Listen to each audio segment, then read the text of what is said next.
Un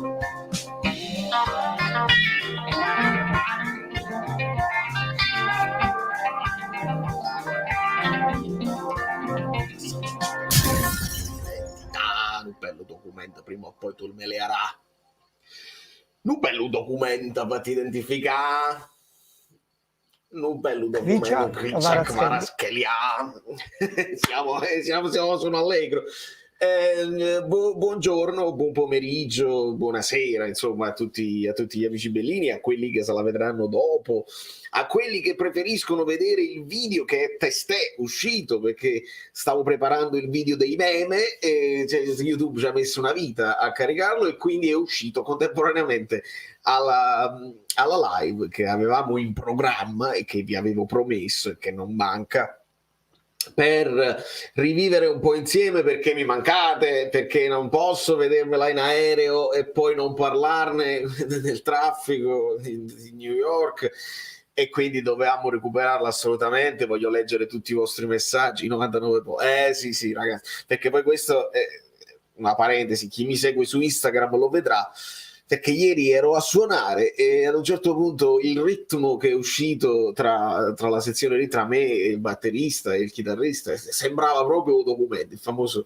E allora mi sono detto, dato che qua impazziscono per il rap in generale, per l'hip hop, a un certo punto ho cominciato a cantare Ramo documenta casino, dalla mia documento, e sono impazziti completamente, non capendo che cosa stessi dicendo. Poi dopo non ricordavo nemmeno tutte le lyrics e quindi sono partito con uno scat alla Raiz, quindi ho mischiato Alma Megretta e 99 Post che fanno parte della mia gioventù. Io ho avuto anche l'onore di suonare con lo Zulu e con tutti gli altri, ma insomma queste sono cose che non ci interessano.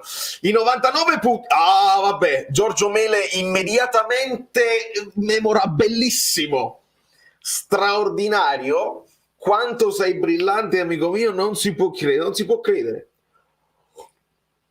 Insomma, facciamoci prima la live insieme, poi a fine live vi mando a quel video e vi vedrete, insomma, tutti i meme, un po' di cose che abbiamo raccolto insieme agli abbonati, che ringrazio e saluto tutti.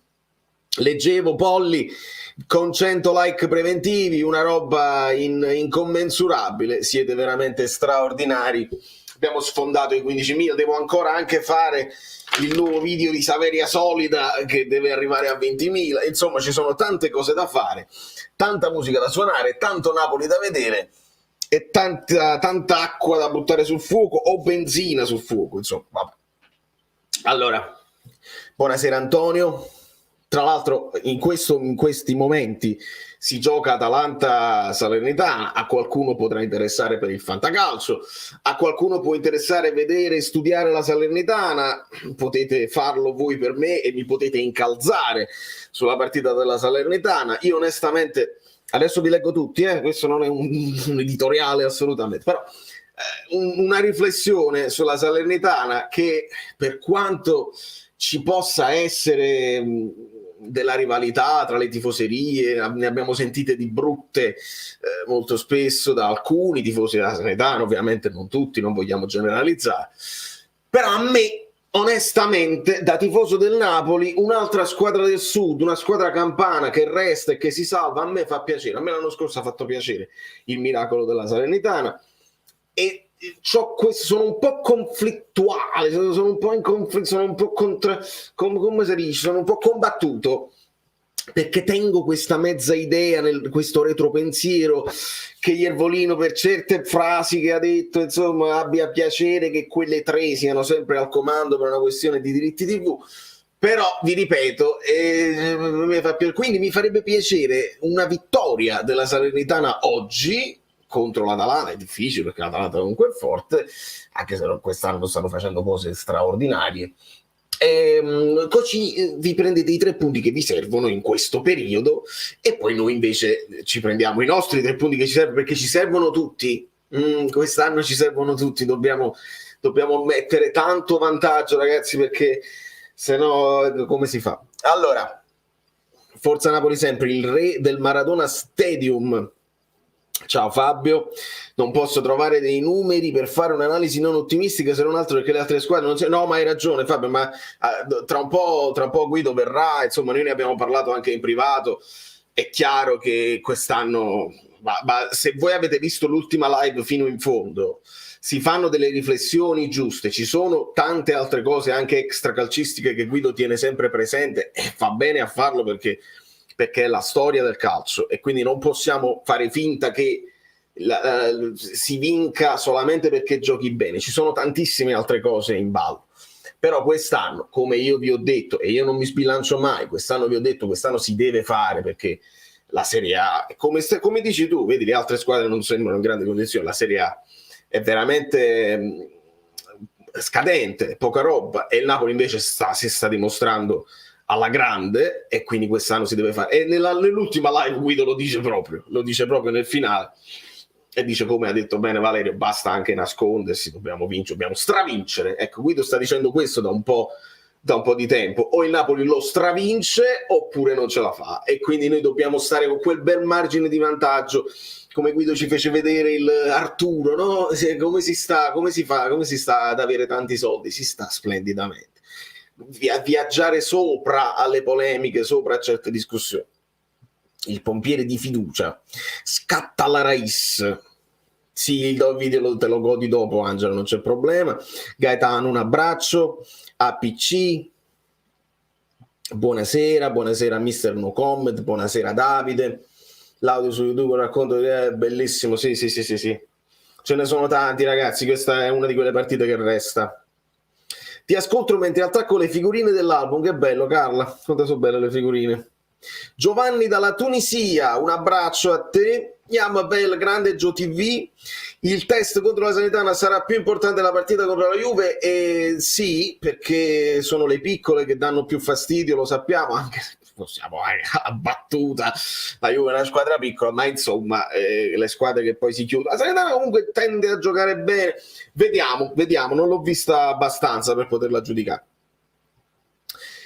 Allora, goduria infinita. Buonasera Francesco, sono lo juventino innamorato, pompierare ma con criterio, le altre devono scannarsi, esatto, questo è il mio concetto, con concentrazione nelle prossime 10 non si può, e poi continui.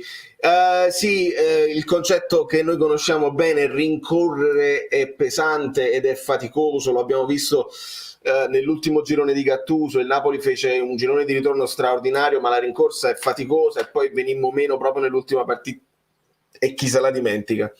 Quindi al di là di tutti i discorsi e di retropensieri, quando noi abbiamo tutto questo vantaggio, dietro si affannano, fanno anche cose straordinarie, tipo 8 vittorie consecutive, ma restano poi a 10 punti. Vedi l'Inter che l'altra volta ha vinto, cioè ieri ha vinto, però comunque stanno parecchi lontani. Il Milan, cadendo con il Torino in Coppa Italia, si perdono certezze e vedi che poi riescono a arrivare solo ad un pareggio. Tutto questo adesso si devono alternare i Secochiella di Napoli, il Milan, la Juve, ogni tanto l'Inter che ritorna, stanno tutte lì e quindi la rincorsa è faticosa. Andiamo a leggere tutti i vostri messaggi, voi mi tenete sempre aggiornati.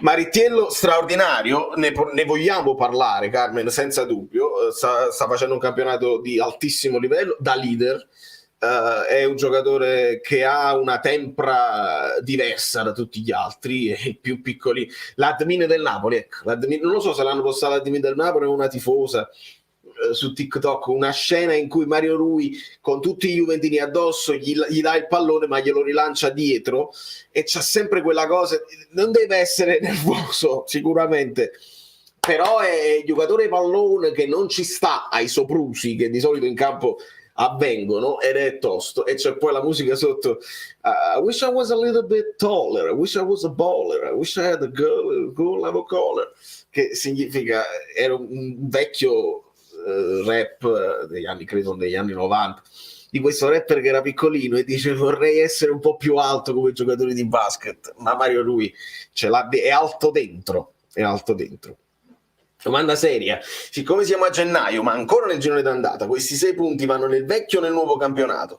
Giusto il sarcasmo di Umberto, perché ci hanno detto che doveva cominciare un nuovo campionato. È strano perché in effetti c'è stata questa pausa che sembra, poi volendone parlare seriamente, che sembra staccare apertura e clausura, e adesso si chiuderà con la Salernitana, ma si comincia subito poi con la Roma, e quindi è come se ci fosse continuità. Poi addirittura il campionato asimmetrico rende tutto ancora più confusionario, perché incontri delle squadre senza l'ordine del girone d'andata, quindi è tutto da vedere partita dopo partita sicuramente. E introduco l'altro argomento, che è la Coppa Italia, che non esiste proprio, perché vedete cosa succede al Milan?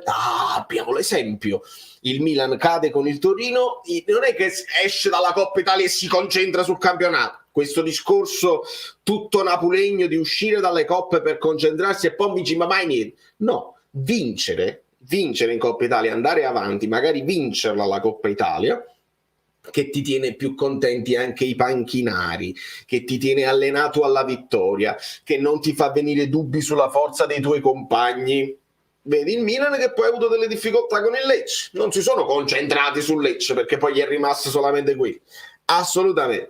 Quindi bene, andare avanti, e con la Cremonese ci sarà da divertirsi, perché dobbiamo ipotizzare una formazione che non abbiamo proprio idea, perché se possiamo, e le indoviniamo quasi sempre tra noi della community, le formazioni del Napoli, perché Spalletti quei titolari, quelle gerarchie ce l'ha. Adesso siamo curiosissimi di vedere chi schiererà in Coppa Italia, dove ci possiamo aspettare magari l'esordio di Sirigu, ci possiamo aspettare di vedere Beresischi, chissà Gaetano, chissà chi giocherà, se giocheranno altri giovani, insomma. Però non dobbiamo smantellare tutto l'impianto di squadra, perché comunque la Cremonese è lì che langue nella zona della retrocessione, qualche sfizio se lo vogliono togliere, non possono tornare sempre con complimenti per la vittoria e mai vittorie, e quindi sarà una partita molto interessante. Gol dell'Atalanta, benissimo, voi tenetemi aggiornato.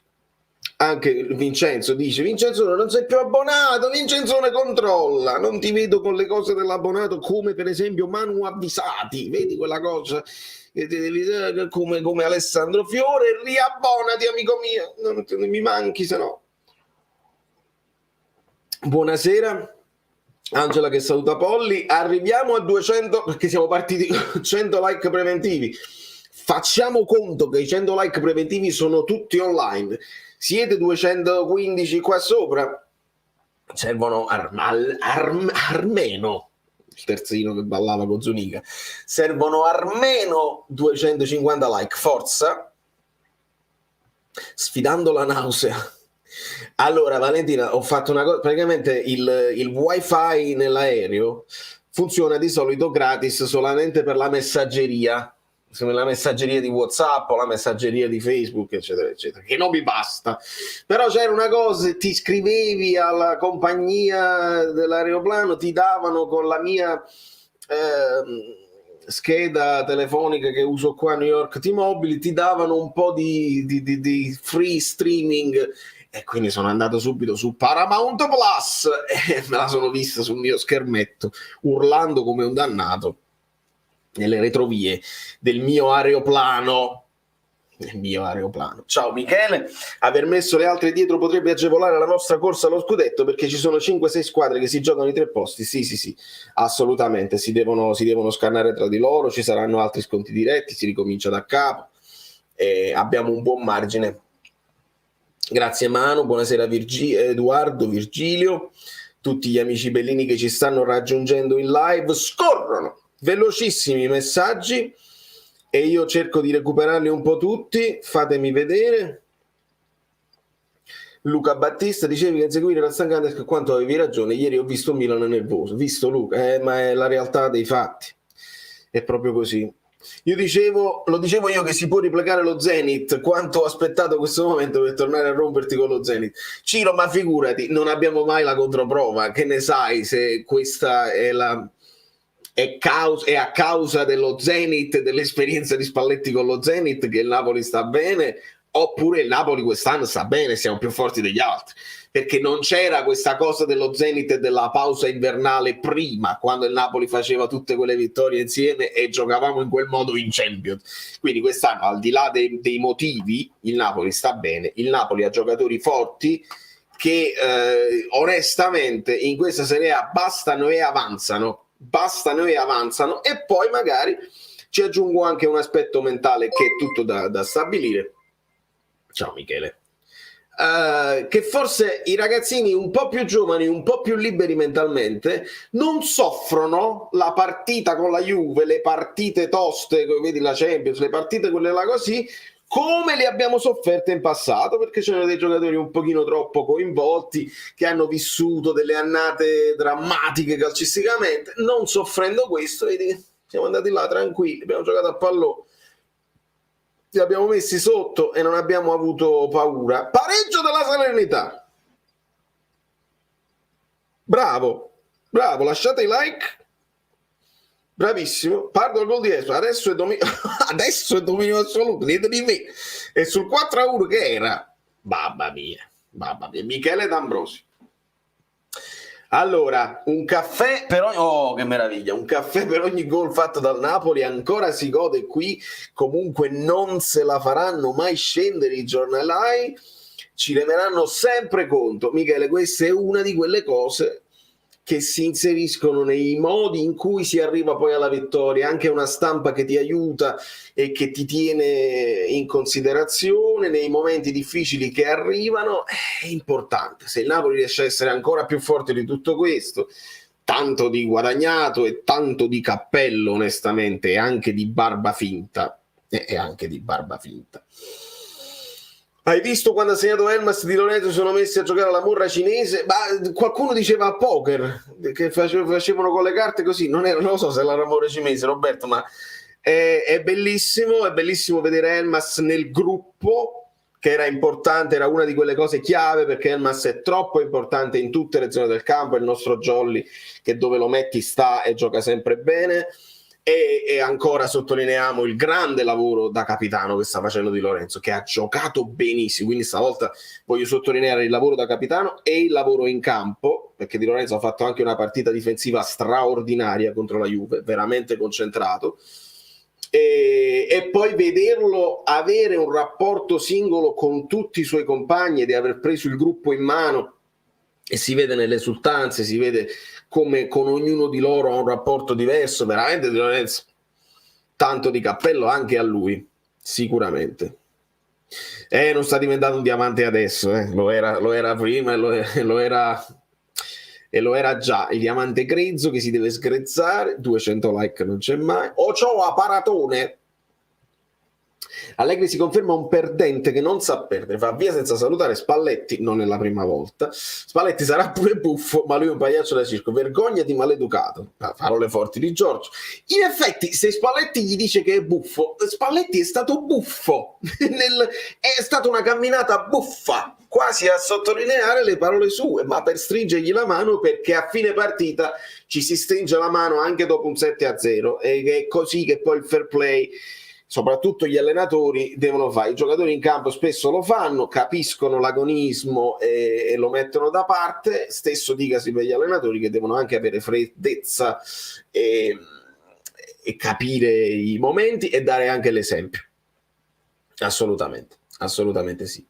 Rispetto alla Juve, le vittorie con le altre big sono meno schiaccianti perché sono arrivate tutte in trasferta. Anche questo è un ottimo dettaglio da sottolineare, Angelo. Ora le aspettiamo al Maradona. Io quest'anno ho avuto più intossico per la telecronaca che è vero, tu me lo dicevi, Valentina, sul 2-0 si parlava di reazione Juve per un rilancio sbagliato di Rachmani. Sì, che poi mettiti a fuoco, metti gli occhiali, non va a fuoco. Perché sono gli occhi il problema. Allora, voi fatemi sempre la telecronaca, la elimino. Infatti ho chiesto alla Paramount Plus con un tweet: datemi l'audio del campo e non voglio sentirvi più. Non tanto perché non mi piace la telecronaca, a volte la telecronaca inglese è efficace, non mi fa impazzire il commento tecnico, che non ricordo di chi è, però ha un inglese fastidioso, perché è un inglese macchero, preferisco un inglese vero, però anche c'è l'opzione della telecronaca in italiano che lascia un po' il tempo che trova, ma molto spesso sono fuori sincrono e vado in difficoltà. Forza Paramount Plus. Andiamo. Ciao Vale, ma un Real Madrid Liverpool e un PSG Bayern Monaco non è che succede il miracolo? Vabbè, speriamo, Mario, figurati. È bene che due di queste 4 fortissime che sono potenziali finaliste vadano via. Tutto ti deve andare bene in Champions, devi andare oltre le cose. Ricordiamoci che anche quella è una competizione che tu non vinci, è l'imponderabile, che può sempre accadere, ma l'imponderabile è che tu non sei mai arrivato agli ottavi e improvvisamente la vinci. È un salto troppo grande. È come se arrivi dalla Serie B e fai il campionato che fai e vinci anche la Serie A. È difficile. Di solito si fa il percorso, ti avvicini al risultato. Vedi, il Napoli arriva quinto, poi arriva terzo, poi arriva chissà, per esempio, no? Negli ultimi anni. Il Napoli deve arrivare prima agli ottavi, poi magari esce in semifinale, esce ai quarti, si avvicina e poi si costruisce la vittoria della Champions. È difficile, però godiamocela. Ecco, in Champions non do pressioni al Napoli, in campionato un pochino gliele do, con la leggerezza di questi giocatori, però in campionato non ci possiamo più nascondere, lo possiamo solamente perdere noi. Il Napoli si deve preoccupare veramente solo di se stesso quest'anno.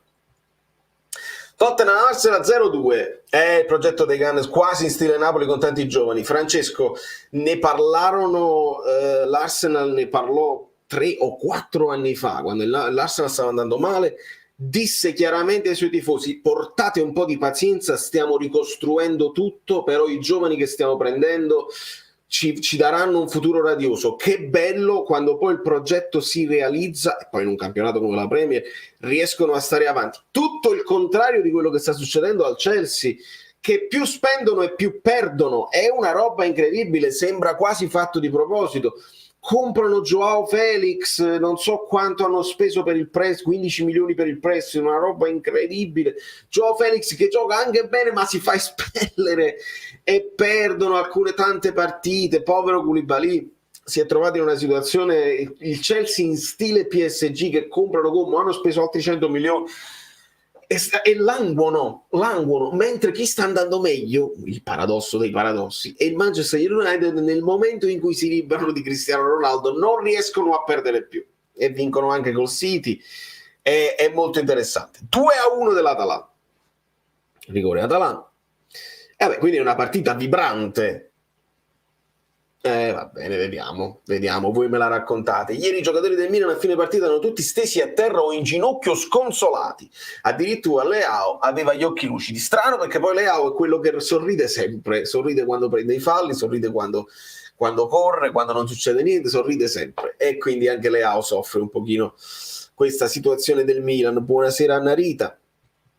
Bellini bimbi Giorgiani che cantano funiculi funiculafori allo stadio, bellissimo. Ragazzi, incalzatemi, sì, incalzatemi con tutti gli episodi, le piccole cose che sono successe, perché tutto fa brodo di giuggiole, è tutto bello. Il bello del calcio sono tutte queste cose qua, tutto il contorno che sta avvenendo in questo Napoli veramente bellissimo da vedere, vincente, mentalizzato. Bene, fatemele sapere tutte, anche quelle che mi sono perso per strada. Buonasera Giovanni. Io credo che Spalletti abbia fatto un grosso lavoro psicologico di autostima su Elmas nella settimana che Kvara si infortunò. Si vede la voglia di fare nelle sue giocate, cosa che non aveva prima. Sì, è importante. Spalletti ha avuto parole importanti per Elmas, sa Spalletti il valore di Elmas e sa che non lo poteva perdere dopo quella cosa di Instagram, il mio primo amore, la panchina, una battuta che però è chiaro, si risolve con una battuta, ma esisteva quel pensiero in Elmas che non voleva essere sempre panchinaro. E alle volte il calcio è anche questo, specialmente con Spalletti, che le sue gerarchie in testa ce le ha, deve succedere qualcosa, e quando succede qualcosa, e gli esempi sono innumerevoli, Vedi l'anno scorso Fabian Anghissà era il centrocampo titolare a 2 con Zelinski davanti. Qualcuno si ferma un po' Fabian, si ferma un po' Anghissà, sale, Lobotka cresce e diventa inamovibile. Occasione. Osimhen si infortuna, c'è spazio per Simeone che segna 4 gol in Champions, che segna contro il Milan, c'è spazio per Raspadori che segna 4 gol in Champions, vedi, poi ritorna Osimhen e segna Osimhen che sta a 12 gol. Stesso dicasi per l'infortunio di Kvara, che ha lasciato spazio ad Elmas e gli ha dato questa nuova importanza nel Napoli anche da titolare. Ha avuto l'occasione, ha risposto presente con grandi prestazioni e con gol. Queste sono le cose che poi indirizzano a volte anche una stragione. 3-1 Atalanta. Purtroppo questo non ci fa piacere, perché poi gli servono 3 punti per chiudere. Antonio Ruggero, benvenuto. Iscrivetevi al canale, non vi preoccupate perché è gratis e parliamo di calcio in maniera tranquilla, parliamo di tattica, ci divertiamo. Vai, vieni. Vedo tutto sto clamore che la Juventus ha perso a Napoli e non vincerà lo scudetto, ma io lo dico da mesi che non vince lo scudetto la Juventus, può vincere al massimo l'Europa League.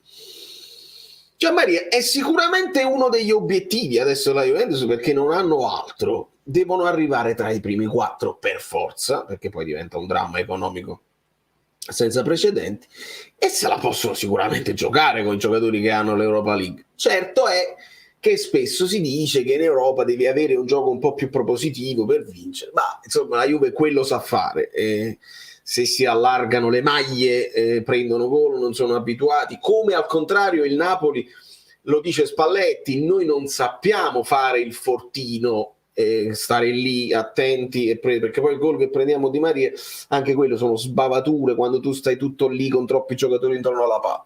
Non è quello che sappiamo, noi sappiamo giocare ariosi con i passaggi e arrivare in porta.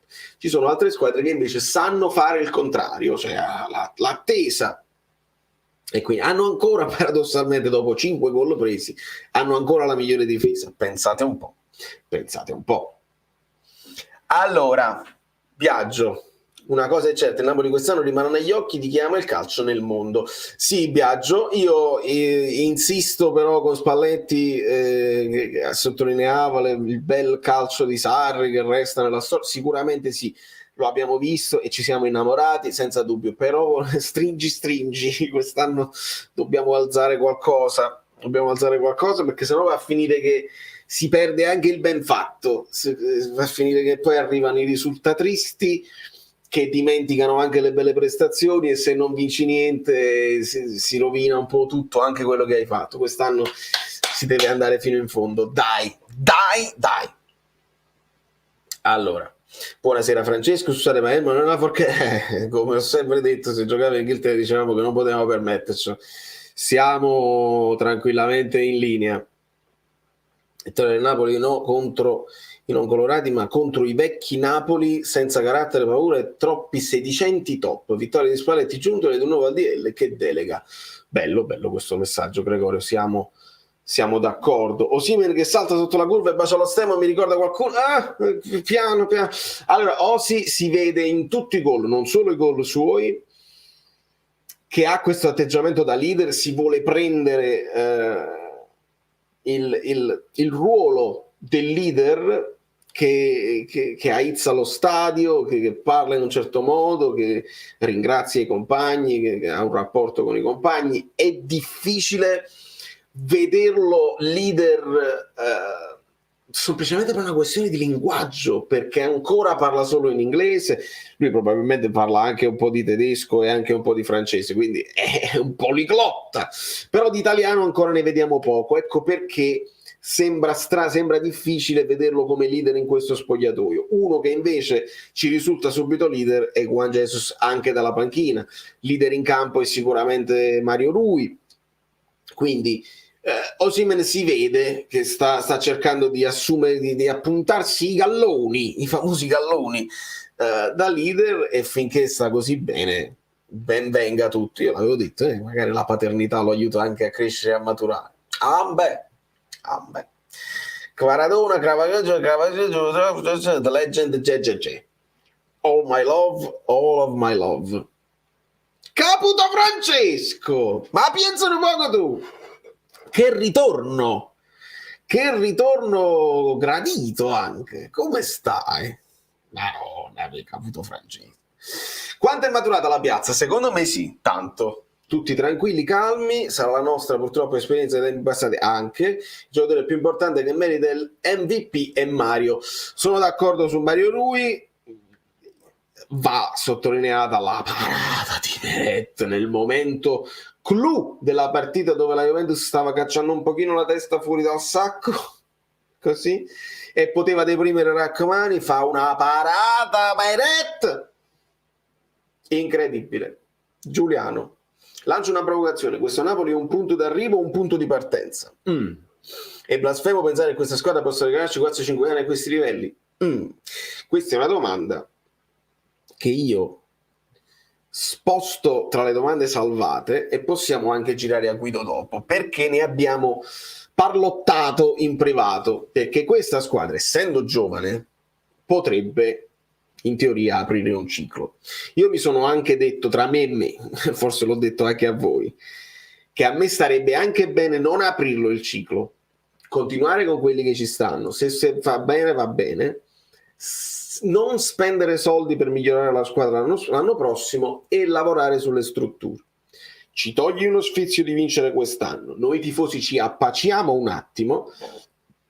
Nella storia dal 1926 2 scudetti perché avevamo il dio del calcio, ne vinciamo un terzo, ci appaciamo un secondo perché abbiamo vinto, DL ha vinto, e senza quella cosa di affannarsi nella squadra, rinunci anche a qualche campione perché qualcuno partirà sicuramente. Lo stadio, il settore giovanile, lo stadio mi interesserebbe di più del settore giovanile perché è troppo importante, fa la differenza nel lungo. Io lo accetterei e lo apprezzerei, non so il resto dei tifosi, però se poi il Napoli invece vuole aprire un ciclo e vuole aggiustare quelle 2 o 3 cosucce che si possono fare ancora meglio, ben venga, aspettiamo e vediamo.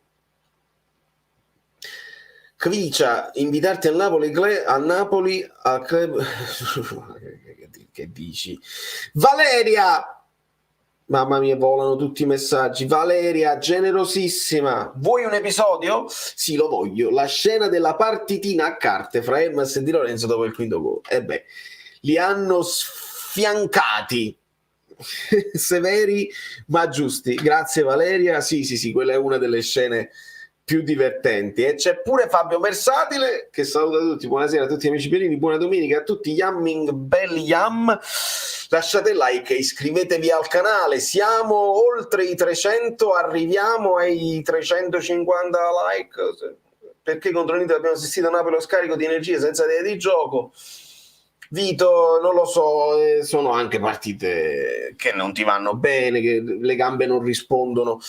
Abbiamo parlato dei carichi di lavoro, può essere che il Napoli adesso ha ripreso un pochino il ritmo, si riprendeva dopo grandi pause, l'Inter è una squadra tosta fisicamente, non ti ha permesso di giocare. Non lo so, se era anche una questione un pochino di come si sia arrivati alla partita. La partita la puoi perdere, non è che puoi pensare di vincerle tutte. Sicuramente più che il risultato ha dato fastidio la prestazione del Napoli, però è bene aver reagito subito con la Sampdoria ed è bene aver dato uno schiaffone importante alla Juventus, che in quel momento poteva diventare tua competitor. Se avessimo perso, la Juve si riavvicinava, i giornali avrebbero detto che Allegri bla bla bla bla bla bla bla bla, invece abbiamo proprio zittito, proprio Spider-Man con una ragnatela in bocca a tutti. Zitti, proprio state zitti, e il Napoli così era molto importante, e io avrei accettato uno scivolone a livello di punti con la Juventus, perché ci può stare dopo tutti gli scontri diretti scivolare con la Juve, che comunque ha i giocatori che hanno il colpo in canna. Lo avrei accettato per poi vincere con la serenità. abbiamo vinto con la Juve, posso anche accettare di scivolare con la Salernitana, pensate un po', ma molti me l'avete detto anche voi, io preferisco vincere con la Juve e perdere con la Salernitana, per un'ideale tabella di punti normali, ma se il Napoli vuole arrivare a 50 punti io mica gli posso dire di no. Va bene. Come pensi giocheremo la Coppa Italia? Sarà un obiettivo secondario? Temo di sì, ma non lo voglio. Voglio vedere i giocatori che non hanno giocato mai, perché si devono sentire anche loro parte del progetto, perché altrimenti lo sapete come funziona. Tutti felici finché si vince, Zedadka che fa il tweet perché si vince, eccetera, eccetera. Se poi non si vince, uno che è rimasto in panchina a languire, si langue in panchina, comincia a pensare però un'occasione la potevo anche avere, pensa a un Simeone, no? Che poi è innamoratissimo di Napoli, ha sposato il progetto anche da panchina, però se non vinci pensi potevo essere decisivo, me la sentivo sta partita, quindi finché si vince va bene, però devi coinvolgerli tutti. Spalletti deve essere bravo e secondo me lo sta facendo anche a parole, anzi forse solo a parole per ora, nelle segrete stanze con i giocatori. Adesso li vogliamo vedere in campo, perché tutte le volte che sono stati chiamati in causa hanno fatto anche bene. Non devi smantellare tutto, però, ripetiamolo, però è importante dare soddisfazione un po' a tutti. 250 like, adesso sono pochi, non sono polli, sono pochi. Datemi polli like. Forza! Non possiamo giocarcela punto su punto, paghiamo alla lunga, questa è storia. Dobbiamo spingere al massimo per giocare con quella leggerezza spregiudicata di chi non sa il suo vero valore. Vai, saliamo quei like. Saliamo perché non... Come mi ricordo Francesca, avevi ragione all'epoca e hai ragione oggi, non c'è dubbio. Mi ricordo anche che volevi fare gli scambi, ti volevi prendere Fabian e mi volevi dare Rabiot, io mi tenevo Fabian, Rabiot sta facendo un buon campionato. Fabian è andato a PSG, Rabiot non lo so come ve lo ritrovate, ma ci teniamo i nostri giovanotti, onestamente. Ah, vedi? Mi piace. Bravo Roberto. Bravo. Nessun obiettivo secondario, dobbiamo coltivare la cultura della vittoria. E che sta succedendo? I primi 23 minuti a Bergamo 3-1 per l'Atalanta, rigori, pali, ma sarebbe bello che Granata la recuperasse, solamente sabato sarà una battaglia. Martedì in campo gli altri titolari, esatto, tripletta di Simeone, ma magari è proprio quello che vorrei. Il Napoli ha riequilibrato il karma della Juve, sera a tutti, vittoria enorme per dire agli altri che le cose possono essere diverse quest'anno. Marietto, ero allo stadio tra i giorni più belli. Ah, che bello Mario. Ah, come mi dà soddisfazione e piacere leggere che ti sei goduto questa serata, quella serata dal vivo allo stadio con le luci, con gli altri tifosi, lo stadio pieno, l'emozione di vedere i giocatori imporsi sull'avversario, giocare bene. Ah, che bello, bravo. Così poi si cresce da tifosi da giovani tifosi del Napoli con qualche soddisfazione, perché noi dell'altra generazione, proprio la generazione mia è un pochino sfortunata, devo dirvi la verità, perché ero troppo piccolo per godermi le vittorie di quel Napoli lì, mi sono goduto un Napoli che andava allo scatafascio, che doveva rinunciare a tutti i suoi campioni, eravamo la succursale del Parma, dovevamo dare giocatori un po' a tutti per iscriverci ai campionati, poi varie Serie B, poi la Serie C, è stata proprio tosta, però mi sembra là Steve. Il napoletano vero che ha vissuto a Cittadella, ero Steve, sì, ero lì, non ero lì fisicamente, ma ero lì a soffrire per la squadra.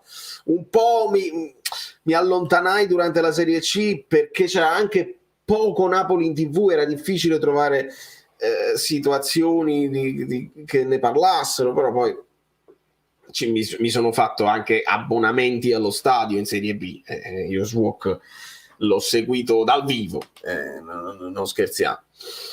Ciao Glauco, no vale, con la Salernitana voglio vincere, sì, ma pure io voglio vincere, figurati. Io ho visto una differenza di gioco incredibile tra le due, come ho visto molta differenza a livello fisico a favore della Juventus. Temi la fisicità nel lungo periodo della Juve o non ti fa paura? Ale, in questo momento no, nel senso che il Napoli, ecco, Spalletti è consapevole che il nuovo calcio punta sulla fisicità e infatti sta gestendo, vedi Olivera, nelle partite dove serve la fisicità subito, mette Mario Lui dove serve che vuoi attaccare. Io aspetto semplicemente la crescita di nuovo di Anghissà, perché è uno di quei giocatori che vale per 2 nel campionato italiano quando sta in gran forma. Io ancora non lo vedo in gran forma come inizio campionato. Se Anghissà sta bene, insieme a Lobotka posso giocare a 2 tranquillamente, si spostano orizzontali, verticali, sono talmente forti anche in fase difensiva che bastano e avanzano e liberano Zielinski nel poter fare quello che vuole, puoi far giocare Raspadori. Serve l'impatto sulla partita di Anghissà e lì non dico che pareggi la fisicità degli avversari, però Kim sta lì, Rachmani sta lì, Di Lorenzo si fa rispettare, Anghissà con una certa cosa e davanti siamo belli freschi, quindi non mi preoccupa al momento. Poi le altre squadre, che noi la Juventus un'altra volta la dovremmo affrontare e basta. Quindi va bene. Mario, buonasera a tutta la community, ciao Valerio, buon anno. Scusate se in generale sono poco presente, ma troppe cose da fare, lo capisco, Marietta, lo capisco. Riesco solo a guardare le partite oltre a lavorare, è una cosa comune, ma mi fa piacere che sei riuscito a passare. Pier Davide, bravo la live, la godò, bravo, benissimo, te la godi dopo. Jacopo, l'amico bellino Max Allegri, che fino ha fatto? Hai ragione. Fai conto che però l'amico bellino Max Allegri cambiava spesso nickname, potremmo ritrovarcelo sotto Mentite Spoglie, le famose mentite, le mentine spoglie. Hai ragione. Ma poi la community è questa, la community è fluida, c'è gente che va e che viene. Ciao Saverio, ti seguo da parecchio tempo e stai facendo un ottimo lavoro, grazie Neapolis, apprezzo tantissimo le vostre parole e il vostro supporto, ragazzi. Credo che le gambe cominciano a correre di nuovo, a differenza di altri anni non siamo in deficit di uomini. Benvenuto Gerardo Nuovo, sono nuovo, quindi benvenutissimo nella community, vedrai che in live, se cominci a partecipare alle live, riconoscerai dei nomi ricorrenti, diventiamo veramente amici, ci divertiamo veramente tanto. Semplice contratto. Non so a cosa si riferiva Andrea, apriamo un ciclo, si può fare se non vendi, si può fare con la squadra giovane, puntelli e si potrebbe fare. Inizia il countdown per i 300, dai, -6, -5, dai, forza Kvaratskhelia, Fridoni, Giorgiani. Benvenuti a Gerardo, che nuovo amico bellino, lo abbiamo fatto, rigore per l'Atalanta, quindi stanno andando proprio alla grande, mi dispiace per la Salernitana, dobbiamo solo sperare che perdere aiuta a perdere, però poi raddoppiano le energie, insomma per le squadre che stanno dietro è un po' diverso, perché sono più abituate a perdere e a dover reagire. Quindi insomma non è benissimo. La narrativa sulla Juve, esempio che in Italia di calcio non se ne vuole parlare, 8 vittorie con clean sheet solo perché affronti squadre poco efficaci, 0 idee, 0 gioco, basta guardare le partite. 300 like, siamo arrivati? Bravi, 4-1 nel frattempo, Atalanta sta dilagando. Quanto sarebbe bello invitare allo stadio Drake. Youssef, queste sono cose da fare, è giusto, abbiamo visto Sai invitato da De Laurentiis con la maglietta, molto bene, tutte queste cose vanno fatte. Drake soffre anche di una sorta di meme, insomma una sorta di maledizione, perché dice che ogni volta che lui si appassiona a una squadra o a un giocatore succedono le catastrofi. Questa è stata un po' debancata. Comunque uno come Drake, che è straordinariamente popolare, si mette una bella maglietta a buitoni e fa sensazione. Il tifoso del Napoli è sensibile e i tifosi che non conoscono il Napoli si dicono: ma com'è bella che la firma, al di là della bellezza delle cose, perché indossi il rosso, però si sa che gli influencer poi sono così, indossano una cosa e ci sembra bella a noi che li seguiamo a prescindere dall'estetica, e tutti bravo Francesco. Diana si iscrive al canale e io ti benvenuto, è così che si fa. Tifo Napoli ma solo di Salerno, spero fortemente di vincere contro la Salernitana, in caso contrario sento già gli sfottò degli amici. Ovviamente sì, stando tu a Salerno te la devi gestire così. Anch'issa scalzo venerdì, manco in ciabatte. Sì, ha perso parecchi palloni. Poi voglio anche sottolineare, perché ho rivisto alcune azioni, il gol che porta Il secondo gol di Osimhen, quello dove io nell'analisi tattica ho sottolineato il lavoro di Mario Rui in pressing, tornando indietro di qualche frame, va sottolineato che lì è Anghissà che strappa un pallone a centrocampo, lo dà a Kvara che si invola, poi Bremer farà il suo. Quindi qualcosa in positivo in crescendo alla fine sì, però ha perso troppi palloni e Anghissà non lo posso sopportare. Allora, io che seguivo il Napoli quando era in Serie C attraverso il televideo guardando il risultato che lampeggiava, vedi che c'era poco da fare. Siamo arrivati ai 307, molto bene. Fare 5 con la Juve è come un orgasmo multiplo all'infinito. Penso di sì, Beresischi ha capito, lo so, trovo senza dubbio, Massimo. Tra l'altro Zielinski potrà dire, Zielinski è uno dei leader storici di questa squadra, sta qui da tantissimo tempo e gli potrà dire tutto quello che c'è da sapere sul Napoli città, sul Napoli squadra. Beresischi è uno che sta nel campionato italiano da tanti anni e quindi non si troverà spaesato. Buonasera dottore, vi parla un tifoso di 55 anni, 3 dei quali vissuti da abbonato in curva B ai tempi del Dios. Vi posso assicurare che nell'aria si sente quel profumo particolare. Ieri è stata una goduria, immagino. Vi fa piacere la memoria storica e le testimonianze di chi li ha vissuti quei momenti, Ci serve 5 euro, niente di me. Allora adesso i giornali ride e menzioneranno la vittoria del Napoli perché anche l'Atalanta ha fatto 5 a 1. Mannaccia. Salernitana e Napoli sono allo stadio. Bene, ho sentito Spalletti dire anche di stare più tra le linee per attirare la pressione della mezzala del terzino. Ho sentito Allegri che ai dire i suoi alma. Sì, l'abbiamo vista quella scena in cui durante i festeggiamenti del gol, penso il gol di Kviccia, che Spalletti si tira anche e gli dice tutte le cose che deve dire. Io non lo so, io non posso pensare che io penso che Allegri faccia pretattica e faccia finta di non preparare le partite, perché non posso pensare che un allenatore che prende quei soldi, che poi sei poco credibile nei confronti dei tuoi giocatori se non prepari le partite. Non posso pensarlo, quindi fa finta di dire non abbiamo preparato niente, adesso ci inventiamo qualcosa. Certo è che in campo la riflessione, vedi Spalletti che parla molto con i suoi collaboratori, parlano proprio della partita tatticamente, di come muovere le pedine, degli scacchi per rispondere a certe mosse degli avversari. Allegri lo vedo semplicemente nervoso, a volte dice calma, a volte urla come un dannato, ma voi vi lamentavate di Gattuso, ma l'avete visto Allegri quando urla?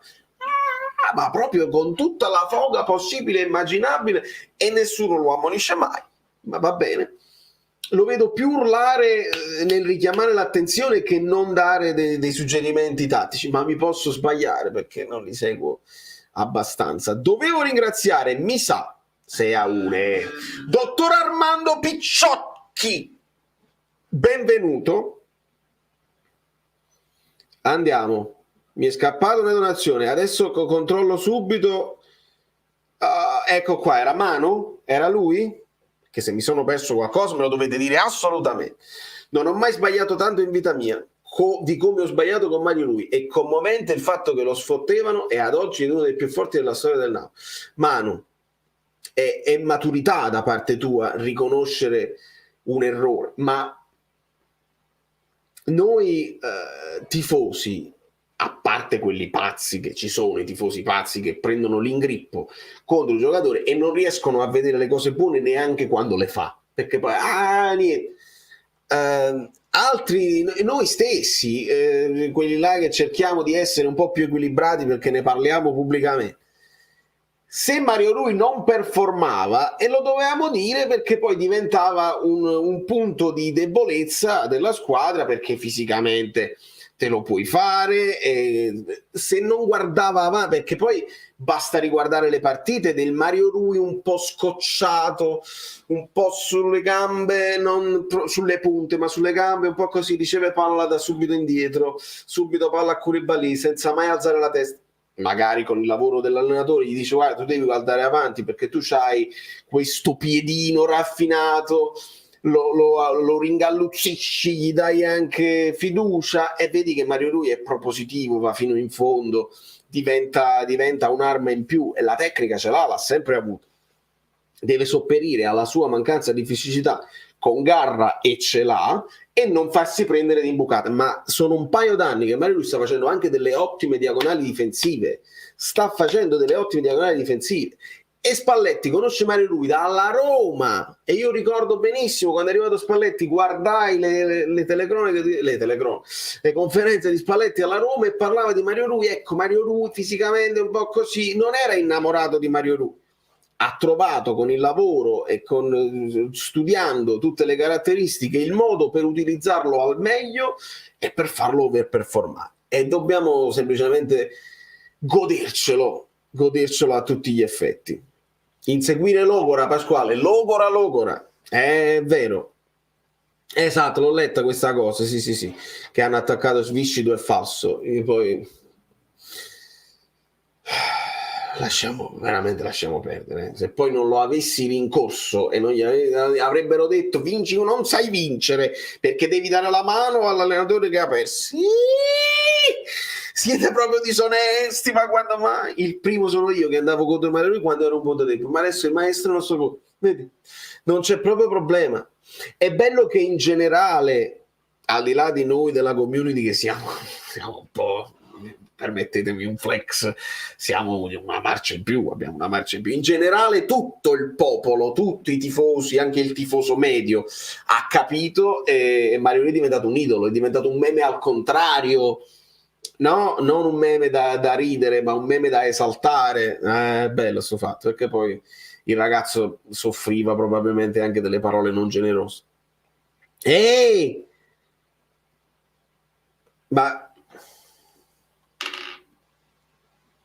scusatemi, perché poi certe cose 5-1 che state però già 5-1 a fine primo tempo mica è poco. Hollywood, Cop Miners per il mio fantacalcio. Cop Miners ha sbagliato rigore, poi l'ha ribadito Scalvini, Lookman, Boga. Vabbè. Domanda giusta. 9-1, vabbè. Primo gol della Sanitana, Nicola dirà che è stato quel gol a freddo. Disonesti, non mi far parlare, va, che se oggi dai della chichisterica a qualcuno passi pure per omofobo, cose più gravi. Lo so, MT. Siamo in una società particolare. Meglio il 5-1 alla Juve o il 4-1 al Liverpool? Scegliene uno, scelgo il 4-1 al Liverpool senza dubbio, perché il livello del Liverpool, nonostante si possa dire che probabilmente ci hanno un po' sottovalutato, ma il Liverpool è sempre il Liverpool, una squadra abituatissima a giocare in Europa, ed era un Napoli anche più giovane, perché era un Napoli che non era ancora abituato a certi meccanismi, era un Napoli sorprendente in Champions League, ma che scherziamo? No, scelgo il 4-1 a Liverpool, perché il 5-1 alla Juve, io ho rivisto la partita, ragazzi, un po' telefonino, un po' l'ho rivista per fare gli screenshot. La Juve mi è sembrata disorientata, la Juve mi è sembrata disorganizzata, la Juve con questi giocatori poteva far molto meglio. Onestamente, non per sminuire il Napoli assolutamente, perché il Napoli ha meritato quello che ha fatto e devi essere forte per fare 5 gol alla Juve. I'm not impressed, non sono impressionato, ecco perché mi sono mantenuto anche basso con i voti, e voi fate bene a dirmi quando mai, anche chissà 6 è poco, sì, però una squadra che insomma è troppo pompata dai giornali rispetto a quello che effettivamente sono. E lo dico con tutto il rispetto possibile e immaginabile. Sì, XG, sì, il Napoli era arrivato a 2, te li posso dare subito, mi fa piacere farlo, perché noi dobbiamo recuperare le live a tutti gli effetti, quindi anche questo è importante. Brava Valentina. Il Napoli sì, fa 2,24, ricordavo bene. Adesso ve lo mostro anche graficamente, perché è comunque bello da vedere. Juves, storia di un 5-1, storia che abbraccia il nero. Allora, eccolo qua, storia di un 5-1. niente male, e vedete che insomma la Juventus qualche pallino lo crea, ma sono pallini infinitesimali, sono gli stessi pallini che abbiamo creato noi con l'Inter fondamentalmente, quelli che non levano sete, che non spostano sete. C'è quell'occasione clamorosa, vedete il pallino più grande che vedete qui sulla sinistra, il pallino giallo, credo che fosse l'occasione di Rachman, cioè l'autogol sul cross di Chiesa, quello crea un XG pesantissimo per la Juve. È molto più difficile segnare il gol di Di Maria, che fa Di Maria, che non parare quello che ha parato Meret lì, che è stato un vero e proprio miracolo. E poi tutti i nostri pallini, le nostre stelline. Potevamo fare qualche gol in meno, ma il Napoli sta overperformando anche in questo. Siamo circa 3 gol in più, se non sbaglio, rispetto agli XG creati, cioè i gol che ti aspetti, siamo a 3 gol in più, che non è male. Il contrario è la Roma, che invece ha tipo 11 o 12 gol in meno rispetto a quello che potenzialmente ha creato, quindi non sono precisi sotto porta. La Roma insomma si identifica in Abraham, no? Che sta segnando pochissimo e sta sbagliando parecchi gol. La Roma invece si identifica in Osimhen, che quest'anno è molto più performante. Se vi ricordate quell'articolo, Osimhen sono numeri bassi se vuole fare il capocannoniere, la media è bassa, ha giocato poco, sta segnando assai. La finiamo? E non la finiamo. Buonasera, non ho potuto seguire ultimamente, detto questo, quest'anno la squadra si è creata, mi dà sicurezza dopo le sconfitte, questi perdono e tornano in campo incazzati. E un po' è anche quando si prende gol che il Napoli non si disunisce, si rimette lì e recupera. Spesso è capitato quest'anno, senza problemi, abbiamo subito gol, ok, andiamone a fare un altro e ribaltiamo la situazione. Questo abbiamo visto, e questo abbiamo visto anche dopo le sconfitte, dopo la sconfitta con Liverpool, dopo la sconfitta con l'Inter. Bene, perché poi la sconfitta esiste e la devi mettere in conto, ci sta la partita stregata, ci sta l'avversario più forte, ci sta un arbitraggio particolare, tutto devi mettere in conto nel calcio. L'importante è poi rialzarsi subito e non farlo diventare un'abitudine o una psicosi, e subito dimostrare che tu potenzialmente le tue capacità per vincere ce le hai sempre, contro tutti. Alessio, tu hai tutto il diritto di dire forza Juve, però penso che sia una settimana tosta per te, quindi TVB. Ciao Enzo, però prima della strepitosa parata Meret ha avuto vuoto. Sì, ha vuoto, è vero, l'ho detto, ha vuoto sul calcio d'angolo, sempre piccole incertezze, rinnoviamo subito Giuntoli e Spalletti, per favore, forza Napoli sempre. Sì Enzo, hai ragione, l'ho sottolineato riparlando delle occasioni in generale della partita, quando ho rivissuto la partita sul foglio del vomito dell'aereo. Calcio d'angolo, esatto, un calcio d'angolo dove Bremer poi ci arriva di testa, è alto e Meret va proprio a vuoto. Questo ho detto di Meret, gli si può contestare qualcosa, ma non tra i pali è gatto, c'ha istinto, c'ha reattività, è veloce, cade bene a terra, nelle uscite a volte non proprio coraggioso al massimo, alle volte pure il tempo, però io me lo tengo così in questo momento. Deriva dal termine paliata, derivante a sua volta dal verbo spagnolo apelar, ossia bastonare. Abbiamo anche etimologia qui, facciamo anche etimologia. Ora sentiranno la pressione di Lazio, Atalanta e Roma. Se non arrivano tra le prime 4, il problema è serio. E questo non vale solo per la Juve, può valere anche, poi la Roma gioca stasera, può valere anche, la Lazio ha vinto, mamma mia, Sassuolo è disastroso quest'anno, mamma mia. E in effetti sì, perché in questo momento la Lazio si porta a 3 punti dall'Inter, anche l'Atalanta, quindi Lazio e Atalanta a 34, e Inter e Juventus a 37 con Milan a 38, quindi 4 punti dal secondo posto la Lazio e l'Atalanta. 4 punti dal secondo posto, che poi sono ben lontani dal primo, è bene dirlo. Se la Roma anche vince, si porta anche lei a 34 e si creano questi 2 gruppetti, Milano, Juventus e Inter 38, 37, 37, quindi in un punto questa lotta per essere l'anti-Napoli. Poi subito per l'Europa League e per la Conference League, sperando di agguantare un po' che qualcuno cada, di agguantare un posto in Champions, c'è Lazio, Atalanta e Roma proprio bloccate lì. Sono 7 sorelle che lavorano per il campionato? No, Sono le solite tre, più una sorpresa, che in questo caso è il Napoli, e le altre che si fanno quello che devono fare in un campionato abbastanza prevedibile, al di là del Napoli, abbastanza prevedibile. E un bacio gigante a Jacopo, sempre generoso, sempre presente e sempre molto carino. Pollo Napoli a Napoli, vabbè, Ale, tu devi parlare italiano, you don't make sense. Andiamo avanti. Vedi? Poi tra di voi potete decidere se Allegri out o no. Potete tranquillamente fare. Il commento dei non colorati: tra voi e noi c'è un abisso. L'arbitraggio è stato vabbè. Togliere un altro messaggio e poi se ne va. Il caro Alessio se ne va. Quando la Juve vinceva 9 scudetti di fila la cosa era sminuita. Ora per una partita vinta fate sta cagnara, che ipocrisia. Allora, l'ipocrisia è un'altra cosa, Andrea. Non usare la parola ipocrisia, che non c'azzecca niente semanticamente in questa frase. Ripensaci se vuoi dirci qualcosa che abbia un senso logico. Non è ipocrisia la parola che devi usare.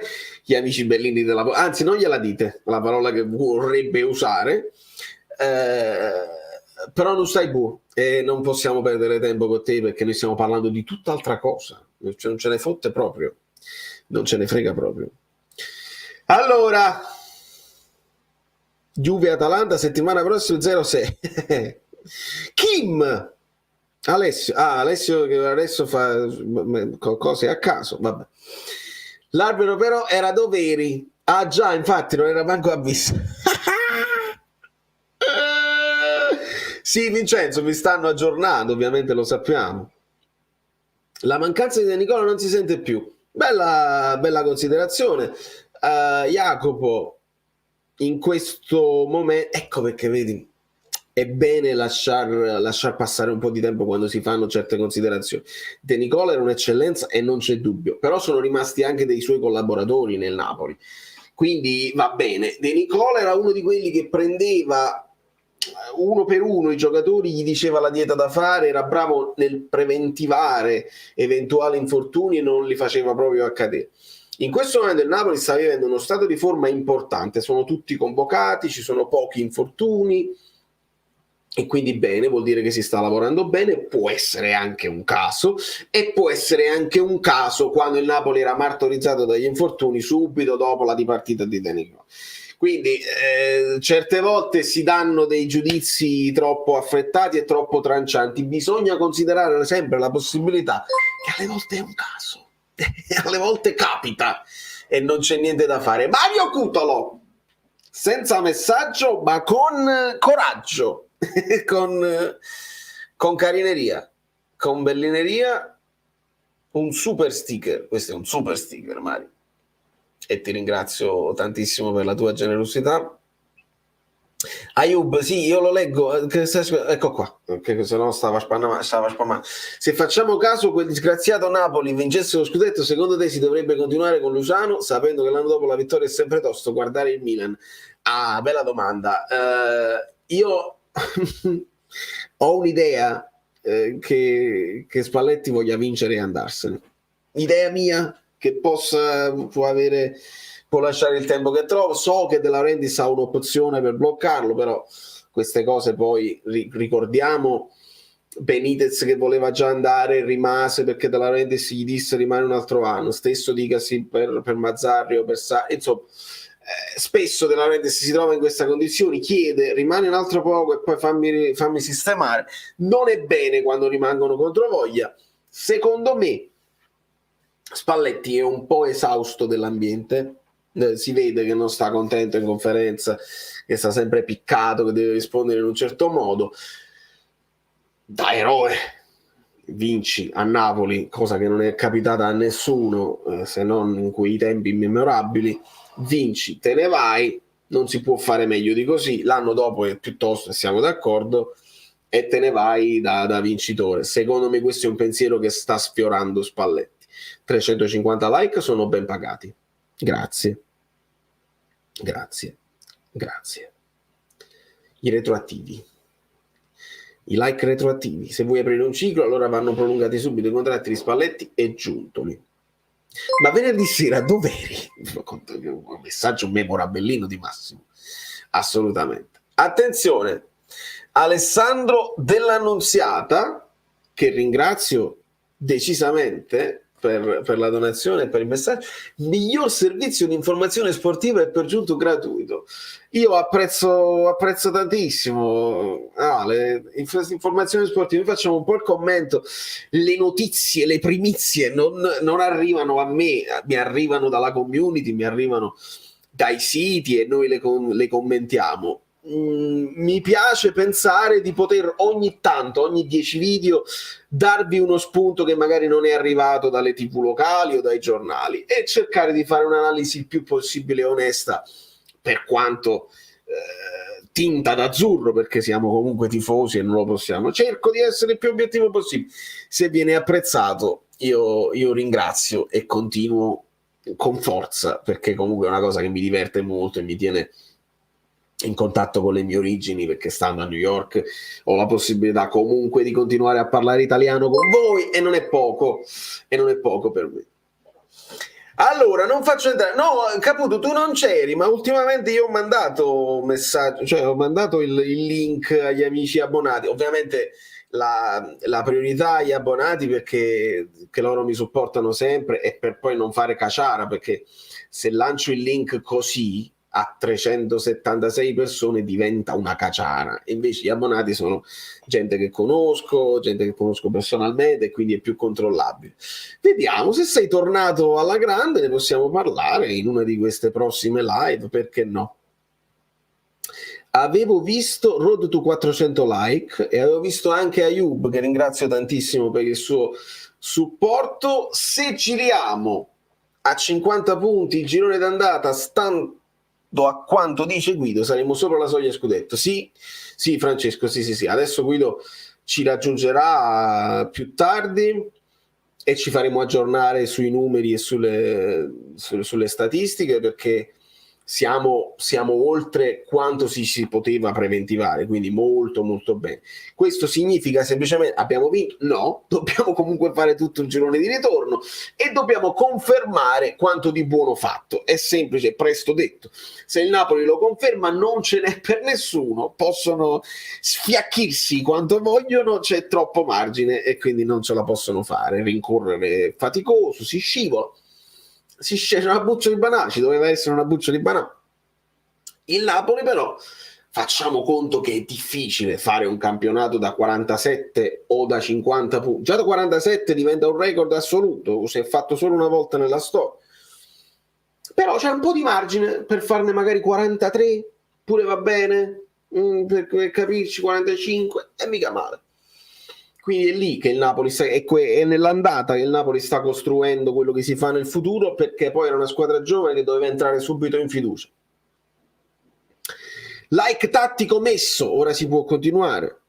Grazie Ryogo, grazie a tutti ragazzi, siete la mia acqua gassata. Il Napoli solo a più 13 punti dalla Champions League.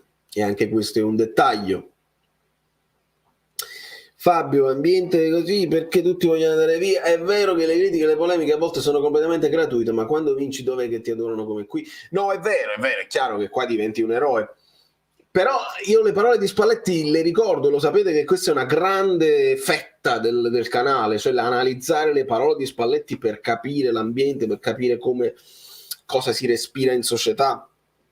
E ricordo benissimo le parole di Spalletti dove dice: io ho allenato a Milano, ho allenato l'Inter, ho allenato la Roma, ho allenato squadre importanti e mai ho sentito come in questo ambiente, come a Napoli, questi discorsi che fate voi, e non gioca quello, e perché non fai giocare quello, stampa e presidente. Spalletti lo ha detto proprio chiaramente ai microfoni, quindi non me lo sto inventando io. Spalletti lo dice stampa e presidente mai come in nessun'altra società. Quindi vuol dire che c'è qualcosa di particolare che alle volte sfianca, stanca, rende il lavoro dell'allenatore più difficile. Spalletti ha cercato di farci capire: io se metto Simeone o Raspadori vinco lo stesso certe partite che devo vincere. Quindi non lo so, se lui si innamora e vede, lui il suo obiettivo è far impazzire questa città, ci sta per riuscire, se si innamora e vuole aprire un ciclo vincente anche lui, perché no? È il benvenuto sicuramente, che un allenatore che vince a Napoli sarà sempre il benvenuto per il napoletano. E puoi anche fallire dopo, ma resta la vittoria, l'albo d'oro e i ricordi e le memorie. Se invece non ce la fa più e usa questo per avere un trampolino di lancio e magari rilanciarsi all'estero, perché anche in Italia potrebbe decidere di andare alla Juve, per dire. Ma non lo so. Ne parliamo quando ce ne sarà da parlare. In questo momento non mi sembra il caso. E ringrazio ancora Mario Cutolo per la sua donazione. La Juve vince in Italia, ma in Europa ultimamente le prende sempre. A Napoli le ha prese perché ha incontrato una squadra europea. Considerazione giusta, perché il Napoli è una squadra che gioca a viso aperto, che gioca veloce, che ama i ritmi alti e l'intensità. E ogni volta, e anche con partita del mondiale che abbiamo visto un'intensità più alta, magari non grandi cose tatticamente perché è difficile per le squadre nazionali, però quando vediamo anche squadre un po' più scarse sulla carta, però internazionali, quindi abituate a certi ritmi e a certe intensità, ci sembrano più performanti delle italiane. Una squadra di mezza classifica in Spagna o in Inghilterra e forse anche in Germania e in Francia lotterebbe tranquillamente per la quarta posizione in Italia. Sento di poterlo dire senza temi di smentita, perché abbiamo visto, capito, affrontare il Lille, affrontare il Villarreal e ci sono sembrate un po' più performanti nonostante non siano le squadre che poi dominano nel loro paese. E ringrazio ancora Valeria. La preparazione chiesta da Spalletti è quella che farà esplodere i ragazzi da fine gennaio, anche in ottica Champions League. In quest'ottica la partita dell'Inter si può derubricare come un incidente di percorso. Ma sì, la mettiamo, guarda, te la salvo questa domanda, Valeria, perché su queste cose mi piace anche interpellare Guido, che ne sa un po' più di noi. Può essere un incidente di percorso, può essere che semplicemente tu lo metti in preventivo, che devi andare in crescendo e quindi non puoi partire sparato subito, perché altrimenti poi non ce la fai a resistere. È come una maratona: se tu cominci a correre a tutta velocità la maratona poi non arrivi alla fine, devi mantenere il ritmo e devi entrare nel ritmo e mantenere con una costanza.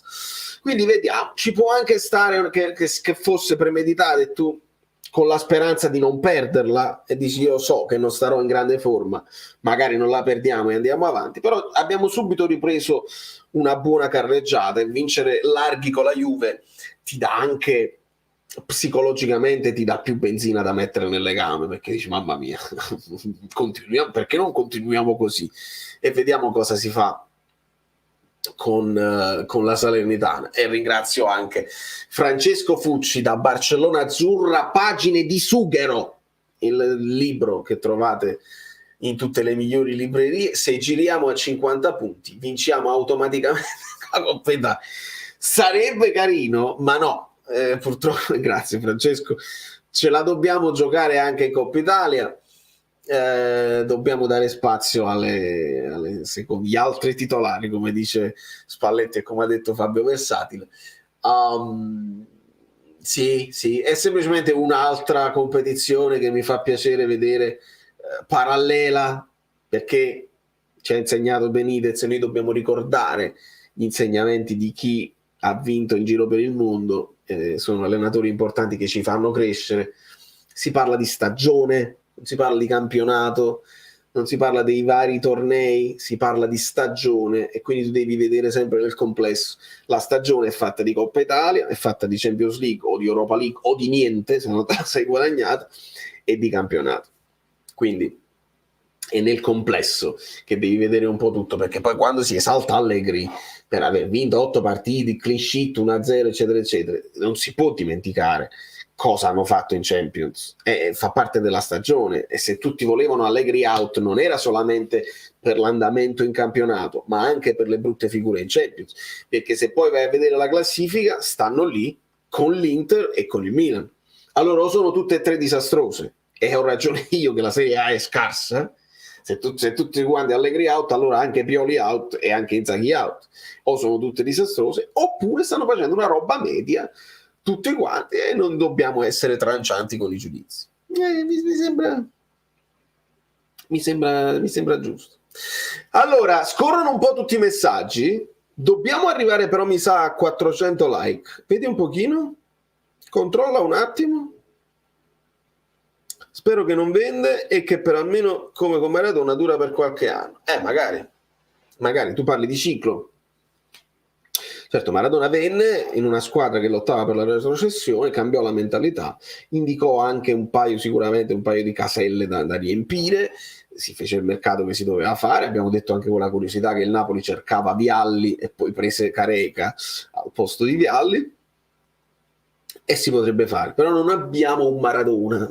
Questo è bene da ricordare.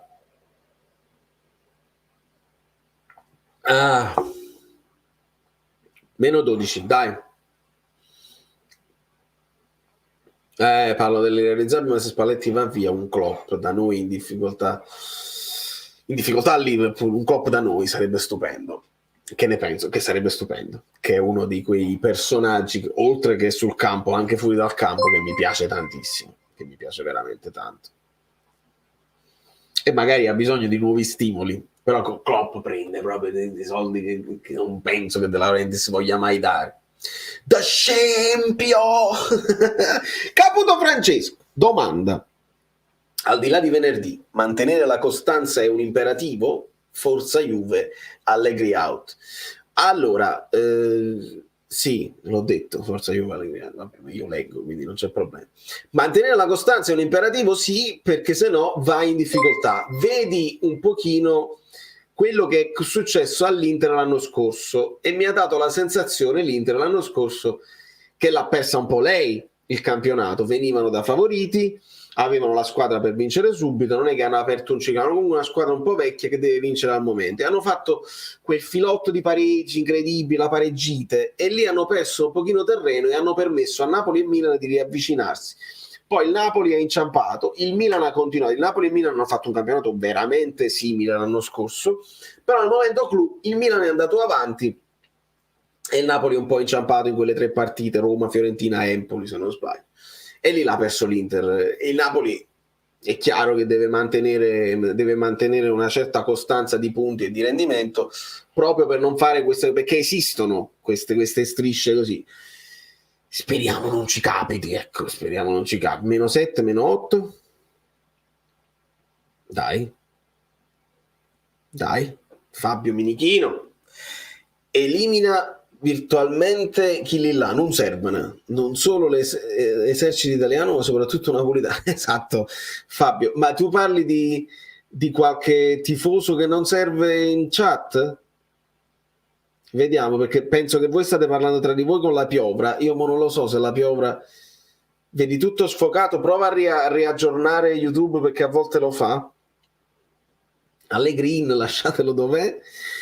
Fammi vedere, perché 6-1, niente di meno. Madonna mia, Salernitana, che stai facendo? Poi vengono da noi e se si concentrano.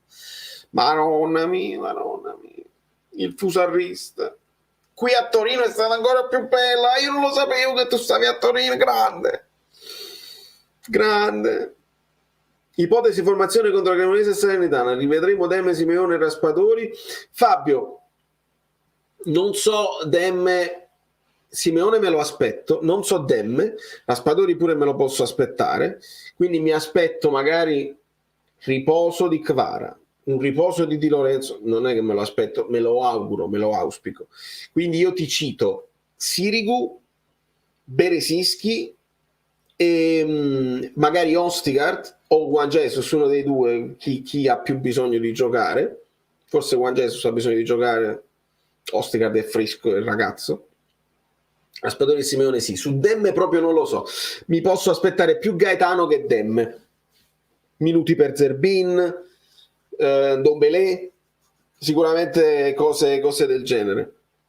Però sarà divertentissimo. Adesso approcciamo, quando è domani? Domani è vigilia già. Domani è vigilia, ragazzi. Sì, domani è vigilia. Domani conferenza stampa di Spalletti, bellissimo.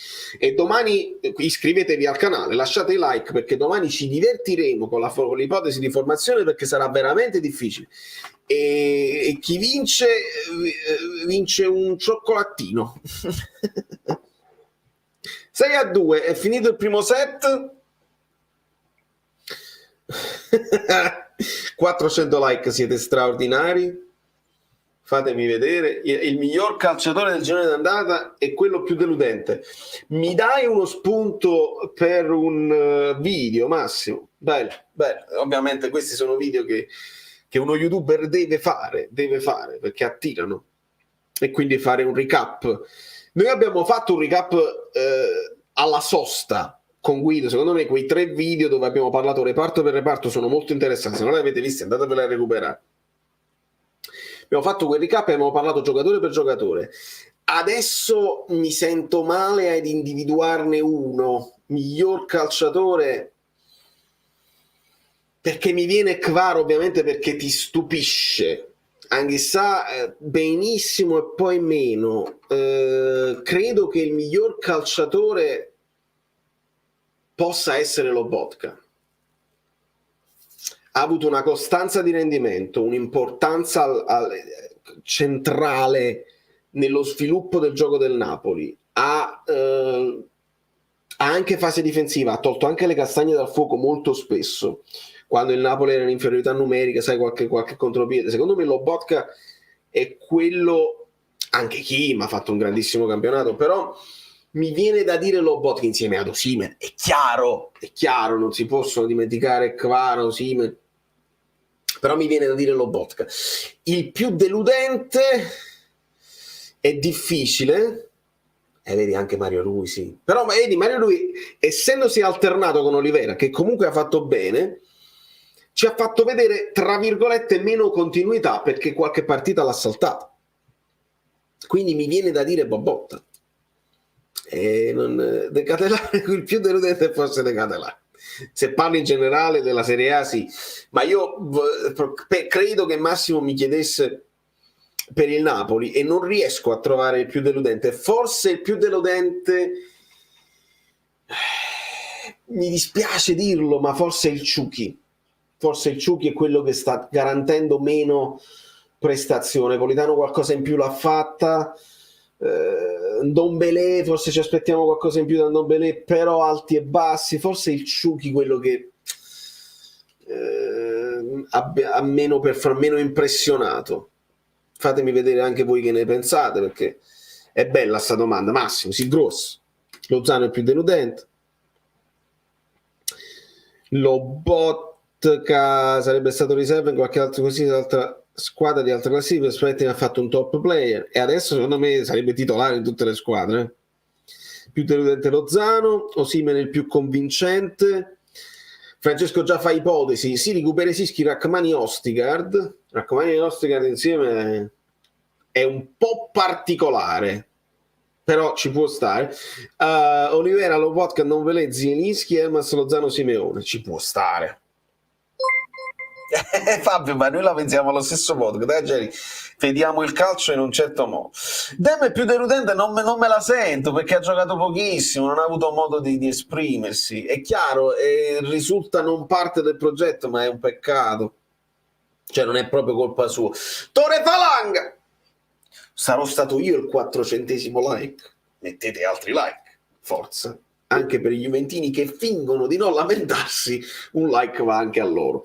Penso che tu l'abbia visto, Tore, il video. Se non l'hai visto te lo vedi dopo la live. Dei meme, chissà se quel video avrà successo, perché sono quei video che non c'è alle spalle un atto di cronaca, non c'è una cronaca, e quindi non essendoci una cronaca non so se l'algoritmo mi aiuta o meno, però ho sottolineato tra i vari meme anche quello delle lamentele.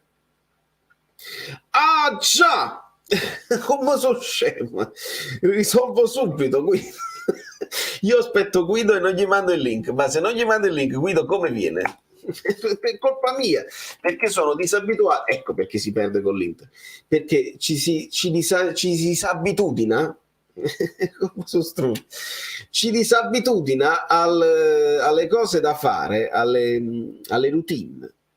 E siamo io, è colpa mia. Però abbiamo avuto modo di chiacchierare e chiedo umilmente perdono al nostro unico Guido Gentile, che tra l'altro è un inviato speciale. E adesso sentiremo un pochino, gli metto le cuffiette e gli chiediamo scusa. La cosa più bella è che comunque riconosce i nostri meriti. Non so a chi ti riferisci, Valerio. Il più deluso, giusto Marti? Giusto, 7-2. Ma veramente state facendo? Che sta succedendo a questa Salernitana? E che poi è pesante, e quando è pesante, Maronna mia, Salernitana meglio della Juve. Almeno hanno fatto 2 gol. Se Mudryk, che apprezzo moltissimo, vale 100 milioni, Kvara ne vale 200, fammi aggiustare una cosa e vediamo se si sente, perché c'è un errore da parte mia. Sono pieno di errori.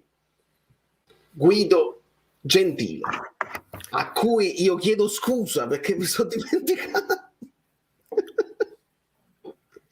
Buonasera amiche belline, buonasera amici bellini, buonasera passanti, buonasera Valerio. Ciao. Col tuo permesso vorrei salutare tutti coloro che si occupano di distribuzione, di vendita, di biancheria intima. È giusto, perché è importante delegare nelle specificità. Bravo. Sono 47 i punti del Napoli nel giro di andata. È il secondo punteggio più alto della storia del calcio Napoli in un campionato a 20 squadre con la regola dei 3 punti. Prima i 48 punti del maestro Sarri, la sua terza stagione. Il Napoli può, e Spalletti, rimanere a 47 e anche no. Io lo scongiuro tremendamente, poi farò un po' di calcoli. Eguagliarlo e anche no, andremo sotto la media Guido, che è stata rispettata, cioè quindi i calcoli erano giusti, e superarlo, e ve lo dico già, parto dalla fine. Fare la partita con la Salernitana non è una partita importante, non è una partita importantissima, non è una finale, perché tra l'altro le finali poi dicono che sono alte perché non ti danno trofei. È la partita fondamentale della stagione, perché indirizza il campionato delle altre e non solo del Napoli. Poi vi farò vedere, però prima parliamo della partita. La narrazione è molto simpatica, ma non si fa carriera per caso, perché è vero che la Juventus era la migliore difesa della Serie A, 8 vittorie consecutive, c'era una sorta di timore, una pressione, tutti i commentatori possibili e immaginabili, anche qualcuno che era passato a miglior vita ci dava per spacciati. Però c'era un dato che nessuno, o forse pochi, io non è che posso stare ovunque, vi ha dato. Questi erano tutti dati veri, non sono incontrovertibili. La Juve aveva il secondo peggior attacco di tutta la Serie A, peggio della Spezia, aveva fatto solo lo Spezia in trasferta, solo 5 gol. Questo non è stato riportato da nessun giornale, perché i numeri, se li devi citare il più possibile. Quindi la Juve in trasferta, parlavamo di 17 giornate, non un arco temporale piccolo, è quasi metà campionato, cioè solo lo Spezia 4 gol aveva fatto peggio, e chiaramente affrontava la migliore squadra in attacco, e la migliore squadra in attacco in percentuale è il Napoli, 21 gol, non in assoluto 22, però il Napoli aveva una partita in meno, tutti i dati prima ovviamente di ieri, perché il campionato si deve ancora concludere alla 18ª, quindi se calcoliamo in percentuale era anche il miglior attacco in casa il Napoli, a livello numerico assoluto 21 gol contro i 22, e per una volta ha trionfato l'attacco. Il Napoli ha iniziato molto bene. Vediamo se mi copiano anche questa espressione. La Juve ha giocato sui gas di scarico del Napoli ed è stata anche incisiva, perché è vero che il Napoli e anche gli zombie lo sapevano, ha giocato con la formazione tipo, ma non bisogna dirlo, se no si offendono, perché non c'era nessun dubbio anche su Maio lui. La Juve ha giocato con la formazione per ora tipo, e non c'era nessun dubbio, nonostante Chiesa era stato messo in panchina da tutti, anche commentatori più nobili di me, con una sorta di 3-5-1-1, almeno quello che viene riportato sulla carta. Invece al San Paolo non è mai stato 3-5-1-1, ma era 3-5-2, 3 o 4-4-2, perché molto spesso un centrocampista si abbassava sulla linea dei difensori ed era un 4-4-2 puro, anche perché ha provato Allegri a fare la stessa cosa che ha fatto bene la Sampdoria, cioè mettere i due attaccanti fissi sull'Lobotka più un eventuale. C'era una autentica gabbia, a volte c'erano 7-8 giocatori, e siccome vi stavo ascoltando, il miglior giocatore della Serie A, non del Napoli, è senza dubbio Lobotka. È chiaro che sono gli attaccanti quelli che prendono i premi, palloni d'oro, eccetera, però se non gira il centrocampo in una squadra per continuità, perché è quello che ha anche fatto più partite rispetto a Osimhen per qualità, mentre negli amichevoli anche con l'Inter un po' di brillantezza le gambe l'avevano perso. La partita è stata molto interessante perché lui non solo, come aveva fatto con la Sampdoria, ha detto ok, dovrò fare più campo, faccio più campo e mi abbasso sulla linea dei terzini del Napoli, ma soprattutto si decentrava, e siccome la Juve a fisarmonica lo seguiva e costruiva questa gabbia, ed è interessante vedere il gol di Elmas che nasce anche su questa idea di gioco delle due squadre. Un gol che ovviamente, se uno vede il highlight, sembra un gol in contropiede, invece il Napoli aveva tenuto con gli olè del pubblico palla per 2 minuti, c'era questa melina continua, e poi ha liberato gli uomini, tant'è vero che Di Lorenzo si trova in una posizione quasi di mezzala o di interno di attacco, perché quasi decentrato cioè al centro del campo, e per liberare poi Elmas. Diciamo, quindi queste due filosofie di vita e di squadra, con Anguissa che doveva essere molto più interno e spesso non lo faceva. Infatti una innotazione da campo al gol, secondo gol del Napoli, quando tutti hanno festeggiato, anche la panchina è andata a abbracciarsi, c'è un solo giocatore che non ha potuto festeggiare perché Spalletti se l'è preso, queste cose non le vedete nella TV, e gli ha fatto, non so se una ramanzina, comunque gli ha dato delle consegne, quindi festeggiavano il gol, e invece lui era, quando c'era un momento libero, era il giocatore che veniva richiamato da Spalletti, e addirittura al momento del gol lui è stato tenuto vicino a Spalletti, che non ha festeggiato, per un minuto per correggere la posizione in campo. La Juve ha giocato sui gas di scarico del Napoli, che gli ha concesso tre occasioni non da poco, 3,5, perché secondo me anche qui 8 ha meretto tutta questa retorica. Chi non è ideologico vede semplicemente quello che ha visto realmente. Ha fatto un'uscita a farfalla su un calcio d'angolo tremendo dove possono inzuccare e fare il gol, però tra i pali, io continuo a dire, Meret tra i pali è veramente forte. Dove dovrà migliorare, va bene che abbia margini di miglioramento, sono le uscite, alto e basso. Nel secondo tempo il Napoli ha vinto, non mi soffermo nemmeno sulle vaccate arbitrali, perché i primi 15 minuti non sono stati buoni né di Doveri né della Terna Ambicale. Non hanno fischiato un fallo di mano volontario netto sul contropiede del Napoli, dove è rilanciato 1-0. È vero, Doveri non ha colpe perché non lo può vedere mai quel fallo di mano, perché è coperto, ma il guardalinee ce l'ha proprio davanti. E non fate no, è braccio al corpo, e così lo vedi dai distinti per togliere un fuorigioco che, come dice un illustre collega, non serve il VAR, ma lì non può intervenire là. È un altro errore della Terna, cioè del guardalinee, però era veramente facile da non chiamare un paio di falli a quella sfera. Al secondo tempo non c'è stato manco bisogno di arbitrare, per la ragione per la quale il Napoli ha vinto, e ha vinto per due forti ragioni. La prima, ha giocato con una sicurezza della vittoria che mai abbiamo visto in questi anni. Cioè tu respiravi dal vivo questa certezza. Di solito quando una squadra parte male, poi gli serve una sgroppata, un'azione importante per riprendere fiducia, e a volte al contrario un'azione importante degli avversari ti intimoriscono proprio. Il Napoli, nonostante l'errore marchiano di Rachmani, che ha dato palla a Di Maria, ha preso quasi l'incrocio dei pali alto, diciamo. L'errore di Rachmani che sta facendo autogol, la dormita di Kim che Milik incorna al centro della porta, ripartiva come non ci interessa. Proprio tu vedi quando le gambe dei giocatori corrono in modo diverso, lo sguardo, cioè, quindi nonostante queste sbavature, e nel secondo tempo potevi anche non vederlo, avevi la certezza veramente assoluta, tranne che non venivano gli alieni. E la seconda ragione è che tu hai costruito nel primo tempo. Il Napoli ha giocato tantissimi palloni nel primo tempo, cioè non solo tanti passaggi, poi sono stati partiti con più passaggi, no? 600 passaggi, ma una velocità di passaggio che è stata stancante per la Juve. Il problema del Napoli, che è la sua qualità ma è anche il suo difetto, che Napoli può giocare solo da Napoli, che per l'Italia non diremmo che è sopra il ritmo, è una squadra europea, anche se purtroppo quest'anno noi non siamo fortunati in fare le coppe europee. Sarebbe stato interessante vedere il Napoli nelle coppe europee, può darsi pure che veniva sorteggiato con un Liverpool, con un Ajax, ma non abbiamo, quest'anno non li facciamo. È un ritmo che per le squadre italiane è insostenibile, no? Il problema è che non sa giocare al ritmo del campionato italiano. Ieri io ho fatto fatica vereconda a vedere il Milan, che è la seconda squadra in classifica, l'Inter. Ci sono state, soprattutto nei secondi tempi, azioni che mancano nei campi di calcetto di tutte e due le squadre, con sta palla che non va da nessuna parte.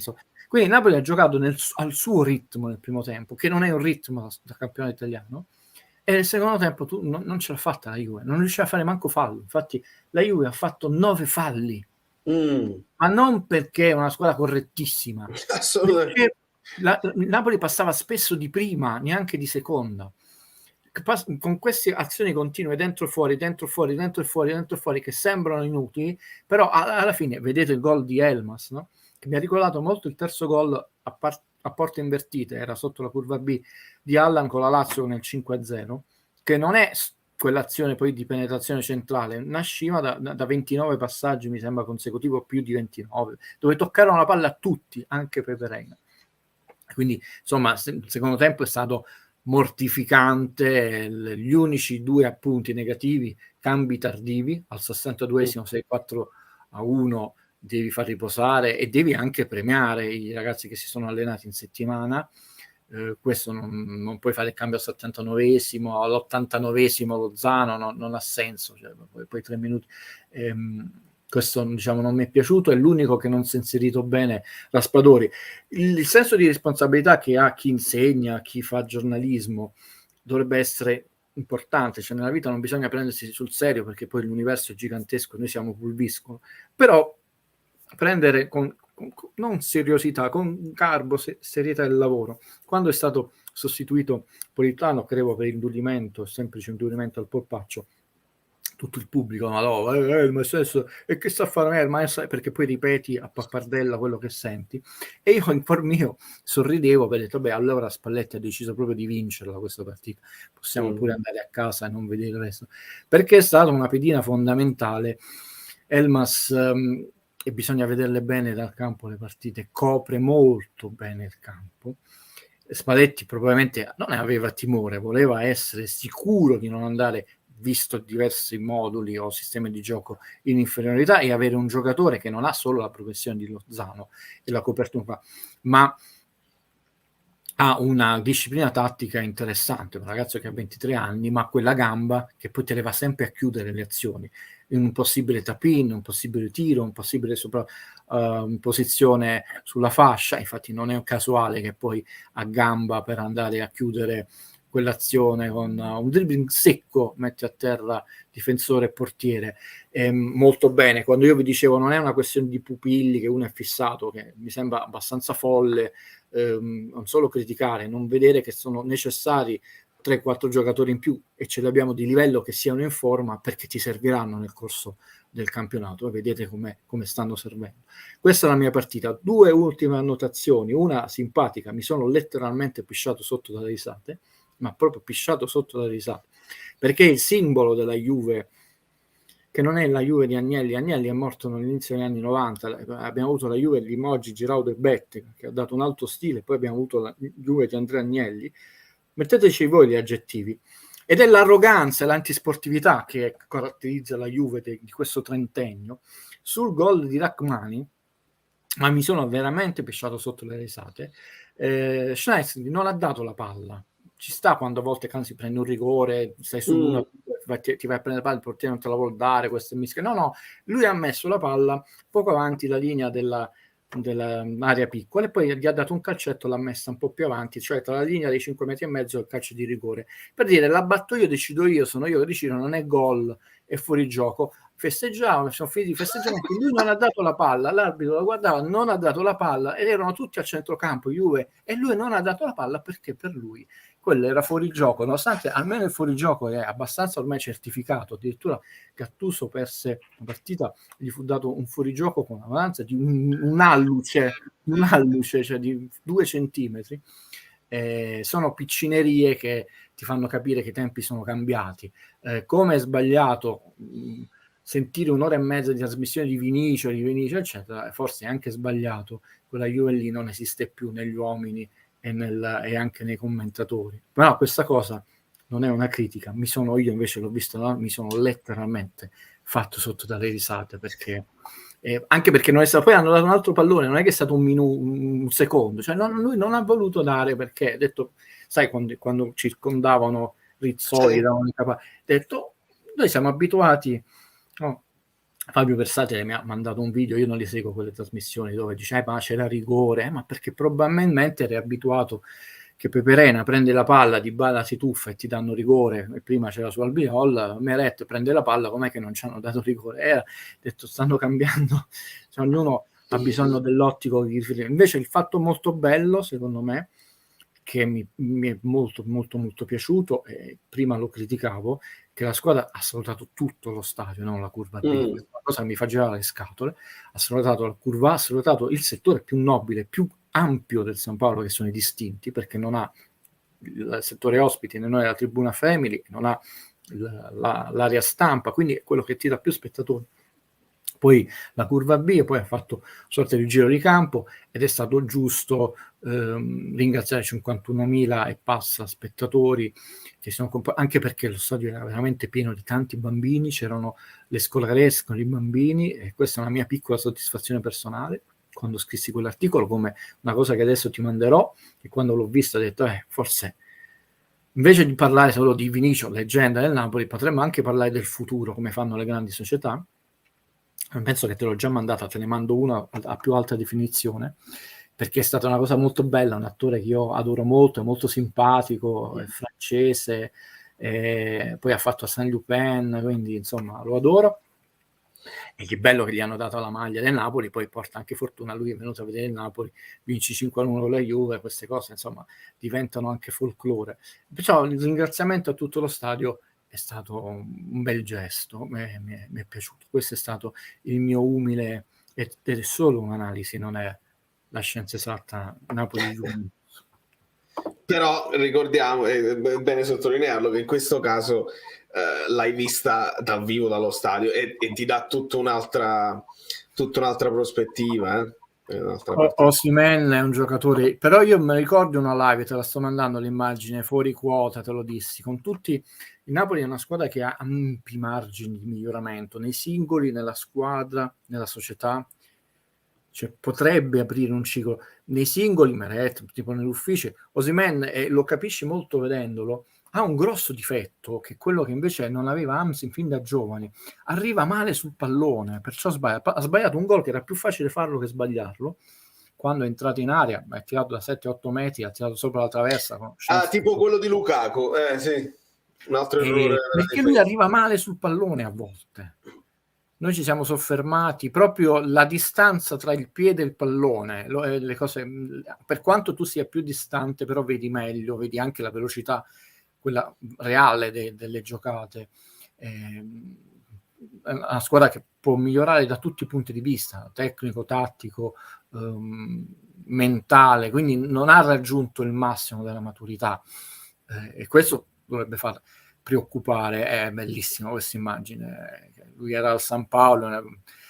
Se permettete una piccola soddisfazione personale, perché io che ho battuto su queste piccole cose da fare, che poi sono anche importanti, comunque danno gioia ai tifosi, mentre si deve parlare di Vinicio, sempre le stesse cose. Lo so che mi sarò reso antipatico ai colleghi la scorsa, perché poi ti guardano, copiano pari le frasi che...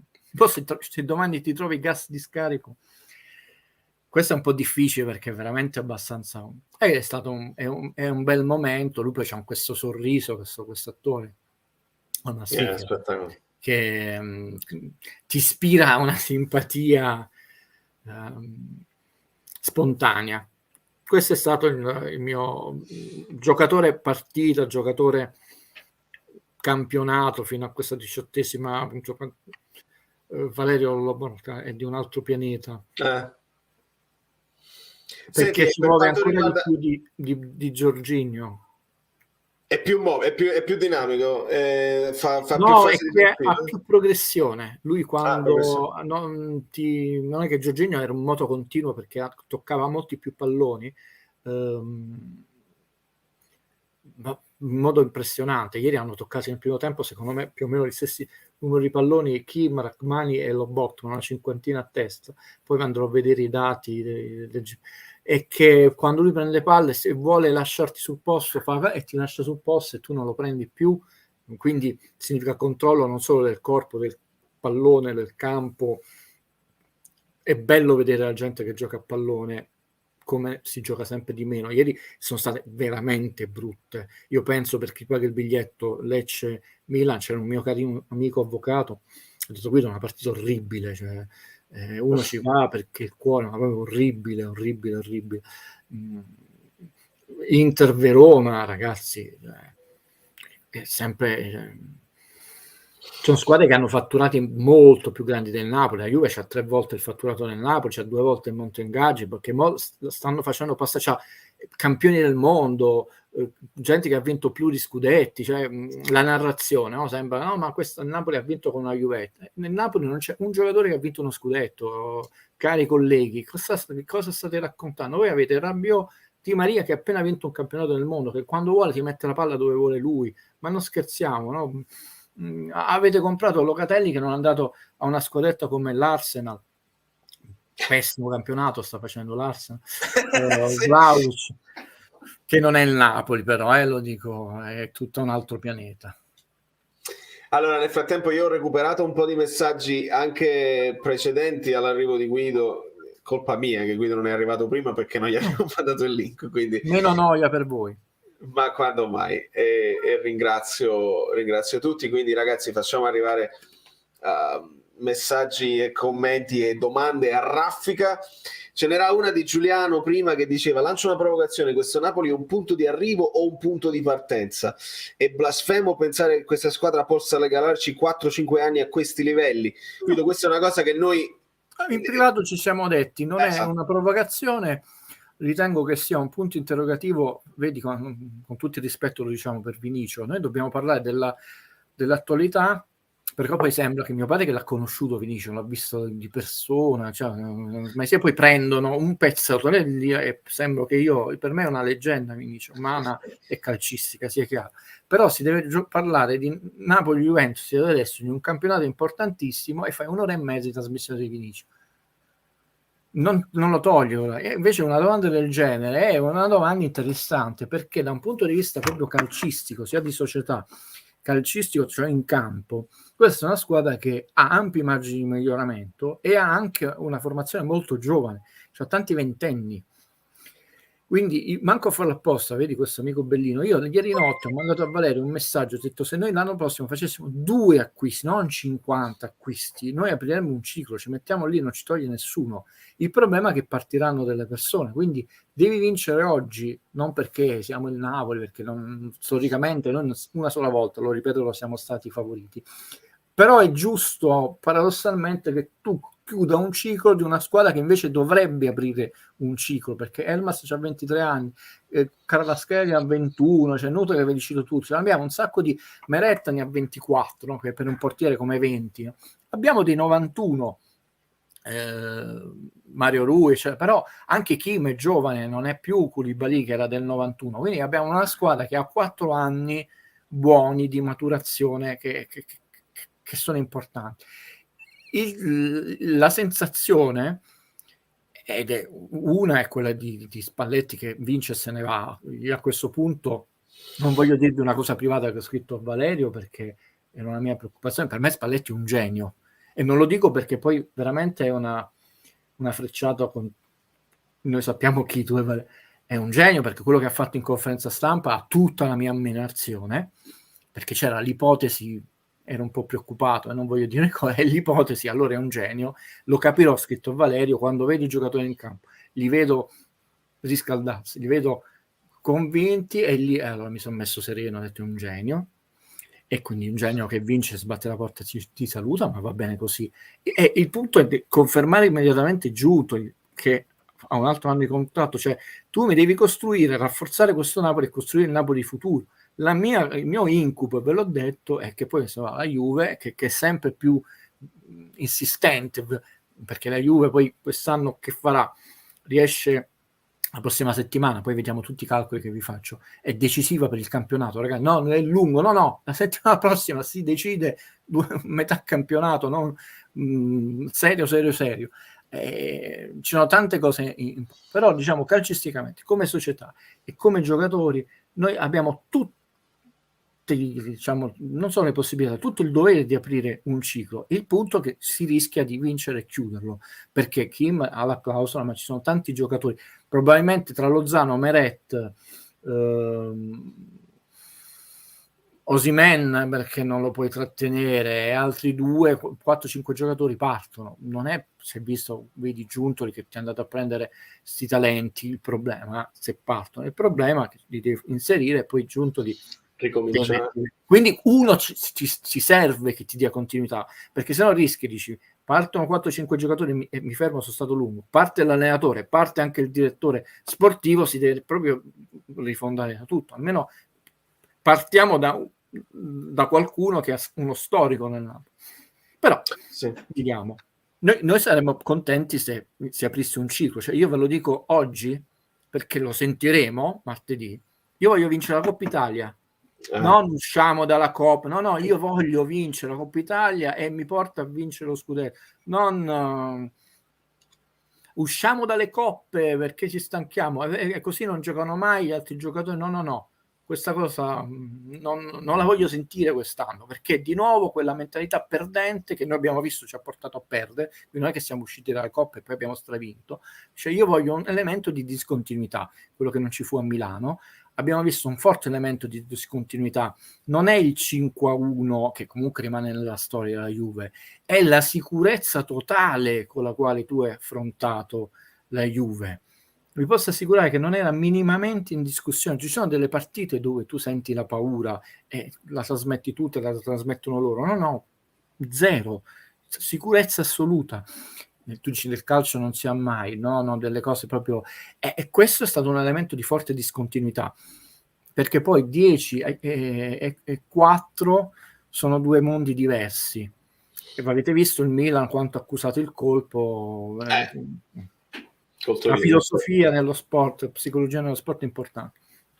Allora, nel frattempo tu hai praticamente toccato anche un po' di domande che avevo preso su chi potrebbe partire l'anno prossimo e ci stavi anche parlando, dicevi il campionato è lungo, è una di quelle frasi fatte, e Diego, che ringrazio, dice: salve Guido, ci guardi nell'anima, quanto manca? Un mese, e vi faccio anche il ragionamento, seguitemi, che non è divino Telma, eccetera. Premesso che io non do nessuna partita, non è faccio le griglie, con l'Udinese si vince, con l'Inter si può anche andare a pareggiare, non solo perché porta sfiga, perché è un ragionamento stupido, che poi se tu studi l'arco dei campionati vedi che sbagli sempre. Infatti mi meraviglio, ho detto, siccome ogni anno si sbaglia quando è là, però devi ragionare da un punto di vista statistico, che tu sai che non puoi, tranne il maestro Sarri, vincere lo scudetto con meno di 27 vittorie, 27, 28, la Juve ne ha vinte anche 30 con i 95 punti, quindi ti servono 28 vittorie. Con chi le fai? Non mi interessa, diciamo, è più plausibile. Se il Napoli, quindi la partita tra l'altro con la buscata che sta prendendo la Salernitana non è difficile, non è difficilissima, è peggio di affrontare il Real Madrid, perché non ci voleva proprio. Tra l'altro il Napoli ha una sfiga incredibile quando affronta, mi ricordo il Sassuolo che ne aveva presi pure le 6 dall'Inter in casa e poi facemmo 1-1 in casa con Benitez, il primo punto in Serie A, cioè, me ne ricordo questa cosa, quindi non mi piace questo risultato che sta maturando. Vabbè. Diciamo che il Napoli fa 50 punti. Io avevo detto che con gli altri 13 ti devi fare, per vincere lo scudetto, 11 vittorie e 2 pareggi, con le 7 sorelle in un girone 2 vittorie, 2 pareggi e 2 sconfitte, in un altro girone una sconfitta la devi tramutare o in un pareggio o in una vittoria.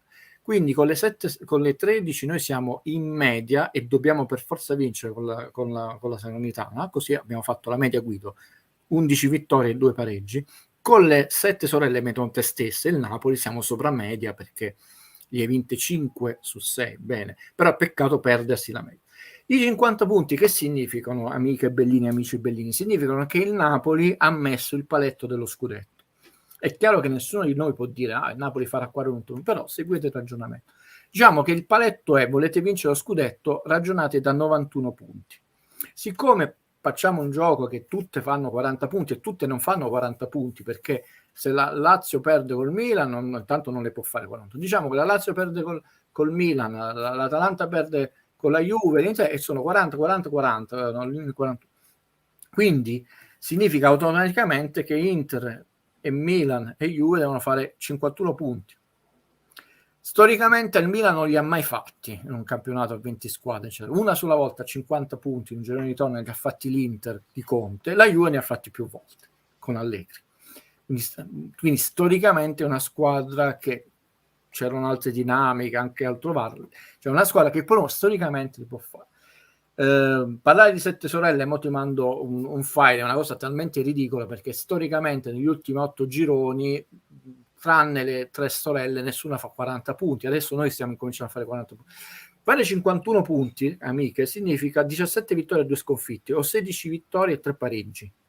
Significa che appena fai un pareggio sai che hai un'altra sconfitta e basta, un altro pareggio, perché poi devi incominciare a vincere tutto. Se fai una sconfitta, 3 vittorie, un pareggio, dici da questo momento non posso più fallire. Se incominci a fallire, la tua quota scudetto, che è fissata a 91 adesso, nessuno vieta a Napoli a fare i 42 punti, leggendo parole, va bene, basteranno 89, cioè il Napoli praticamente facendo questi 50 punti non solo determina il suo destino, ma obbliga il destino degli altri, che è un destino non un campionato lungo, è un campionato piccolissimo dove tu hai 2 partite da sbagliare o 2 e mezzo. Pensate quanto è stretto il campionato, perché il Napoli a questo punto con le altre 13 può fare 10 vittorie, 2 pareggi e una partita sfortunata, perdere. E con le 7 sorelle meno se stessa, che affronterà tutte in casa tranne la Juve, 6 sorelle, può fare 2 vittorie, 2 pareggi e 2 sconfitte.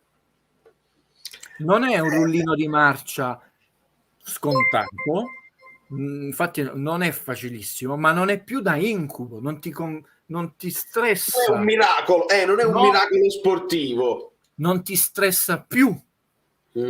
Diventa quello che perciò e Spalletti l'ha visto il nostro video, perché altrimenti non fa quella conferenza stampa. E certo a questo punto della partita, quando io vi dissi mettiamoci al di sopra di tutto, degli imbrogli, delle chiacchiere eccetera, non seguite queste trasmissioni perché invece diventa stressanti per gli altri, e lui l'ha seguito il nostro, perché quando poi dice a quella conferenza vi stresserete, siete voi che andrete, io in ansia.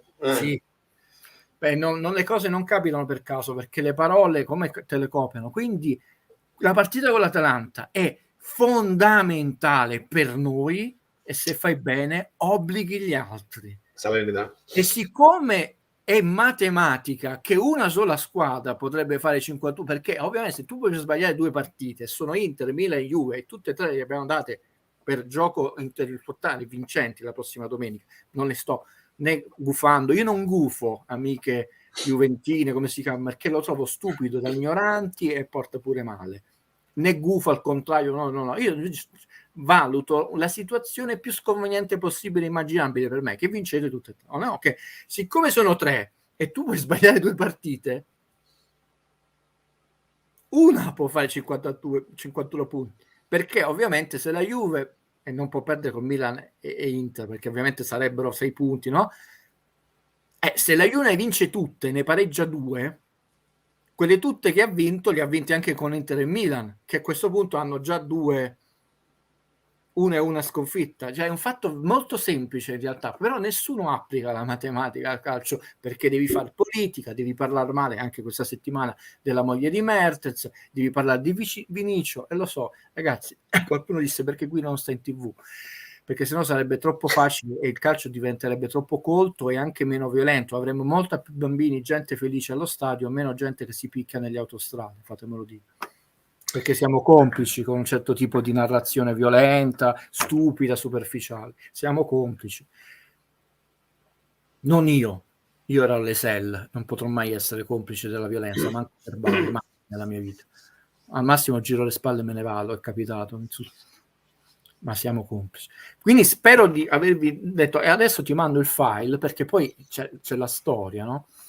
E tu devi una cosa, Guido, se puoi uscire e rientrare, perché ti sento bene, però c'è un lag, c'è un delay tra immagine e subito e audio. Quindi nel frattempo che mi mandi il messaggio e ti faccio rientrare.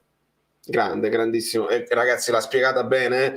Questo video entra negli annali per come si può analizzare poi numericamente, perché noi abbiamo delle sensazioni, il Napoli ce la può fare. Questo ti spiega proprio, e non si scappa. Quest'anno bisogna fare quello che bisogna fare. Non dico il triplete che dice Alessandro Ludovico Stresa, che però fa bene a ripeterlo, perché ricordate, sempre Simeone titolare e sempre lui che risponde del triplete, ma dobbiamo fare il nostro assoluto dovere. Ringrazio Alessandro e contesto il messaggio di Nicola. Facciamo rientrare Guido. Contesto. Allora, per specificare ancora più il mio discorso, che qualcuno mi ha detto ma quanto manca un mese, perché anche gli scudetti si vincono a maggio. No, lo vinci adesso, come è successo, l'ha perso l'Inter, manca a fare la posta a gennaio, perché con la Salernitana è una partita difficilissima, non scontata, ma a questo punto vi ho detto è fondamentale. Poi la partita con la Roma, e poi c'hai 4 mi sembra partite con le altre 13. Con la Roma puoi vincere, perdere o pareggiare. Diciamo, ti puoi bruciare anche pareggio, sì, ci sta, perché con le 6 sorelle 2, 2 e 2, no? Quindi è messo in preventivo, e ovviamente meno sbagli fai all'inizio, meno vai. Con le altre devi fare, sia perché hai fatto quei punti all'andata, quindi devi riconfermare quei punti, perché poi per gli altri diventa veramente impossibile. A parte che la seconda c'è il derby, quindi una tra Inter e Milan aggiunge una sconfitta, un pareggio. Detto, quel mese veramente non devi sbagliare le partite con le altre 13, dopodiché mollano, fidatevi, non è vero, poi puoi sbagliare qualche partita. Quindi il mese di gennaio e febbraio è il mese dove tu, se fai il tuo, devi essere concentrato, e ce l'hai la rosa per fare il tuo, puoi far bene. Questo specchietto è molto importante, perché tu non puoi sperare. Non funziona, ragazzi, il calcio così come ve lo racconto, che la Lazio, che in questi 8 gironi una sola volta, tra l'altro dobbiamo andare indietro nel 2019, ti faccia non 50, 40 punti, ha difficoltà a farne. Quindi se la Lazio riesce a fare 37 punti, no, battendo a questo punto il Milan, e quindi quante ne deve fare per fare 91 punti? Deve fare 54 punti, per dire, 54 punti e 18 vittorie, cioè è una squadra che non riesce a fare 40 punti da una vita in memoria, non esistono infatti il 7-0. Stesso discorso per la Roma, no? L'Atalanta ne ha fatti nel giro di ritorno, però diciamo, ecco perché il Napoli deve fare 50 punti, perché mette le colonne d'Ercole per gli altri, no? Invece l'Inter e il Milan li hanno fatti 40 punti, detto però tranne vedete, me lo ricordavo, l'Inter di Conte, nessuna squadra ha fatto negli ultimi 8 gironi 50 punti in un girone o nell'altro, siamo andati nel ritorno. Quindi stiamo parlando di qualcosa di eccezionale che non capita sempre e che delle squadre non hanno mai fatto nella loro storia, e mo dovrebbero farlo, di colpo. Non funziona così il calcio. Lo storico nel calcio è tutto. Poi dice, si cita in Italia l'Leicester, eccetera. A parte che i campionati inglesi sono più ricchi, però andiamoci a prendere il Leicester. Io preferisco, perché ragionare in questo modo, perché quella volta che sbaglierò entro da Valerio, dico ho sbagliato, e capisco anche perché ho sbagliato, e studio perché ho sbagliato e imparo, però su 10 volte ne sbagli una. Invece così sbagli sempre, però non funziona, perché tanto ti richiamano lo stesso a dire cretinate. Manca un mese e mezzo, e poi stai un po' più rilassato. E Guido, visto che mi citavi, perché questi sono numeri che non possono mentire, e mi citavi il Leicester che viene sempre chiamato in causa in queste situazioni qui, trovi differenze e similitudini con l'Arsenal? Ne stavamo parlando prima, insomma, l'Arsenal ha fatto un discorso di puntare sui giovani qualche anno fa e adesso stanno vedendo i frutti. Mi ha scritto in settimana l'ottimo Fabio, no? Che pure lui, insomma, cioè, sicuramente un calore, non possiamo dire simile a quello del Napoli, perché l'Arsenal è una delle tante squadre londinesi, quindi Londra si deve dividere in tante, e anche squadre importanti, no? In tanti animi. L'Arsenal anni fa ha fatto un investimento importante, perché l'Highbury era uno stadio per loro mitico e storico, però era veramente fatiscente, scomodo, e non rispondeva più agli standard non solo europei, proprio di decenza, e l'investimento è stato il primo grande stadio di architetto strano, state of art, come lo dicono loro in Inghilterra, l'Emirates Stadium. Ma diciamo, nessuno, anche se sono squadre ricche, con l'inglese, nessuno ti regala nulla. Quindi per anni ha potuto fare un mercato visibile, ha messo anche in preventivo di non andare degli anni in Champions. Quindi è stato un sacrificio non solo necessario, progettuale. Se voi andate a vedere quest'anno la stagione dell'Arsenal, io mi studio quello che posso, perché poi sono un amabile imbecille, cretino di tutti i difetti di questo mondo. L'Arsenal ha la partita con meno spettatori, la partita di Coppa con il Brighton, 59.000 spettatori, ha una media di 60.150 spettatori. Lo stadio ne fa 60.700 e qualche cosa. Quindi gli mancano ogni partita 200-300 spettatori per fare il 100% dei posti occupati. E sapete che in Inghilterra non è che l'elemosina la 20 euro per andare allo stadio, le curve, vai allo stadio, mangi, i ristoranti di alto profilo, bevi, porti l'amico al museo e la magliettina, la sciarpa o la stupidaggine il fatturato extra, già un biglietto, un altro fatturato importantissimo. E poi comunque hai 60.000 e 150 persone ogni partita. Andate a vedere i dati della Premier League, studia tutte le partite, no? Dice Guido, però ce n'è una 45, no, tutte 60.000 e qualche cosa, 59.000 la partita di Coppa, che noi avremo poche anime con la Cremonese, perché bisogna uscire dalle coppe. C'è un'altra mentalità. Sono curiosissimo di questo, di vedere come si riempirà il Maradona. Noi gli rompiamo le scatole in trasmissione da te, perché mo le sentiremo, proprio quest'anno non si può proprio perdere energia. Però attenzione, per chiudere, degli anni questo sacrificio lungimirante è stato anche pagato con campagne acquisti, e quindi anche la mentalità dei tifosi, meno roboante di altri che hai visto vincere anche con i petrodollari, vedi il Chelsea, no? Meno vittorie significano che degli anni hai fatto l'Europa League, e l'Arsenal per 20 anni con Wenger era fissa in Champions League ed era una delle top 8, nel senso nel ranking europeo non scendeva mai sotto l'ottavo, poi non ha vinto, però era sempre nelle prime 8 posizioni, poi è sceso nel ranking. E adesso io lo auguro veramente di cuore da sportivo, e anche per tutti gli sportivi o anche amici di vincerlo quello scudetto. Queste domeniche stiamo vedendo squadre di media e bassa classifica fare a fette le squadre di alta classifica, ma è la Premier, ragazzi. Guardiola ha detto una cosa sacrosanta che è diversa dai 9 scudetti della Juve. Non è scontato, per quanto sono ricchissimi a Manchester City, vincere sempre, e la Premier ti dà la possibilità di, come l'NBA, no? I miei amati Lakers, duole dirlo, ma non si classificheranno ai playoff, seppure per miracolo che faranno noni, per dire.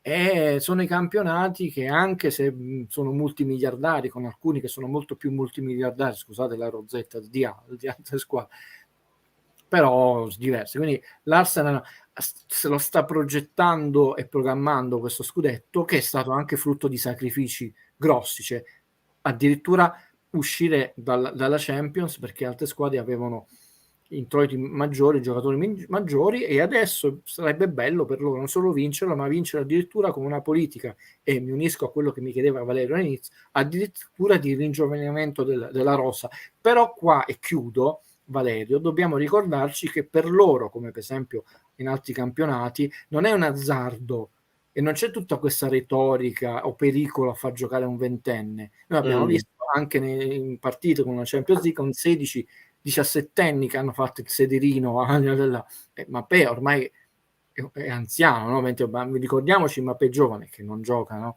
Diciamo, quindi c'è anche una politica diversa, non solo strutturale per i centri sportivi, ma anche forse i commentatori che meno stupidaggini e analisi un po' meno Gattuso out e analisi un po' più tecniche, meno facilone, e quindi è più normale perché poi è il sistema quello che funziona.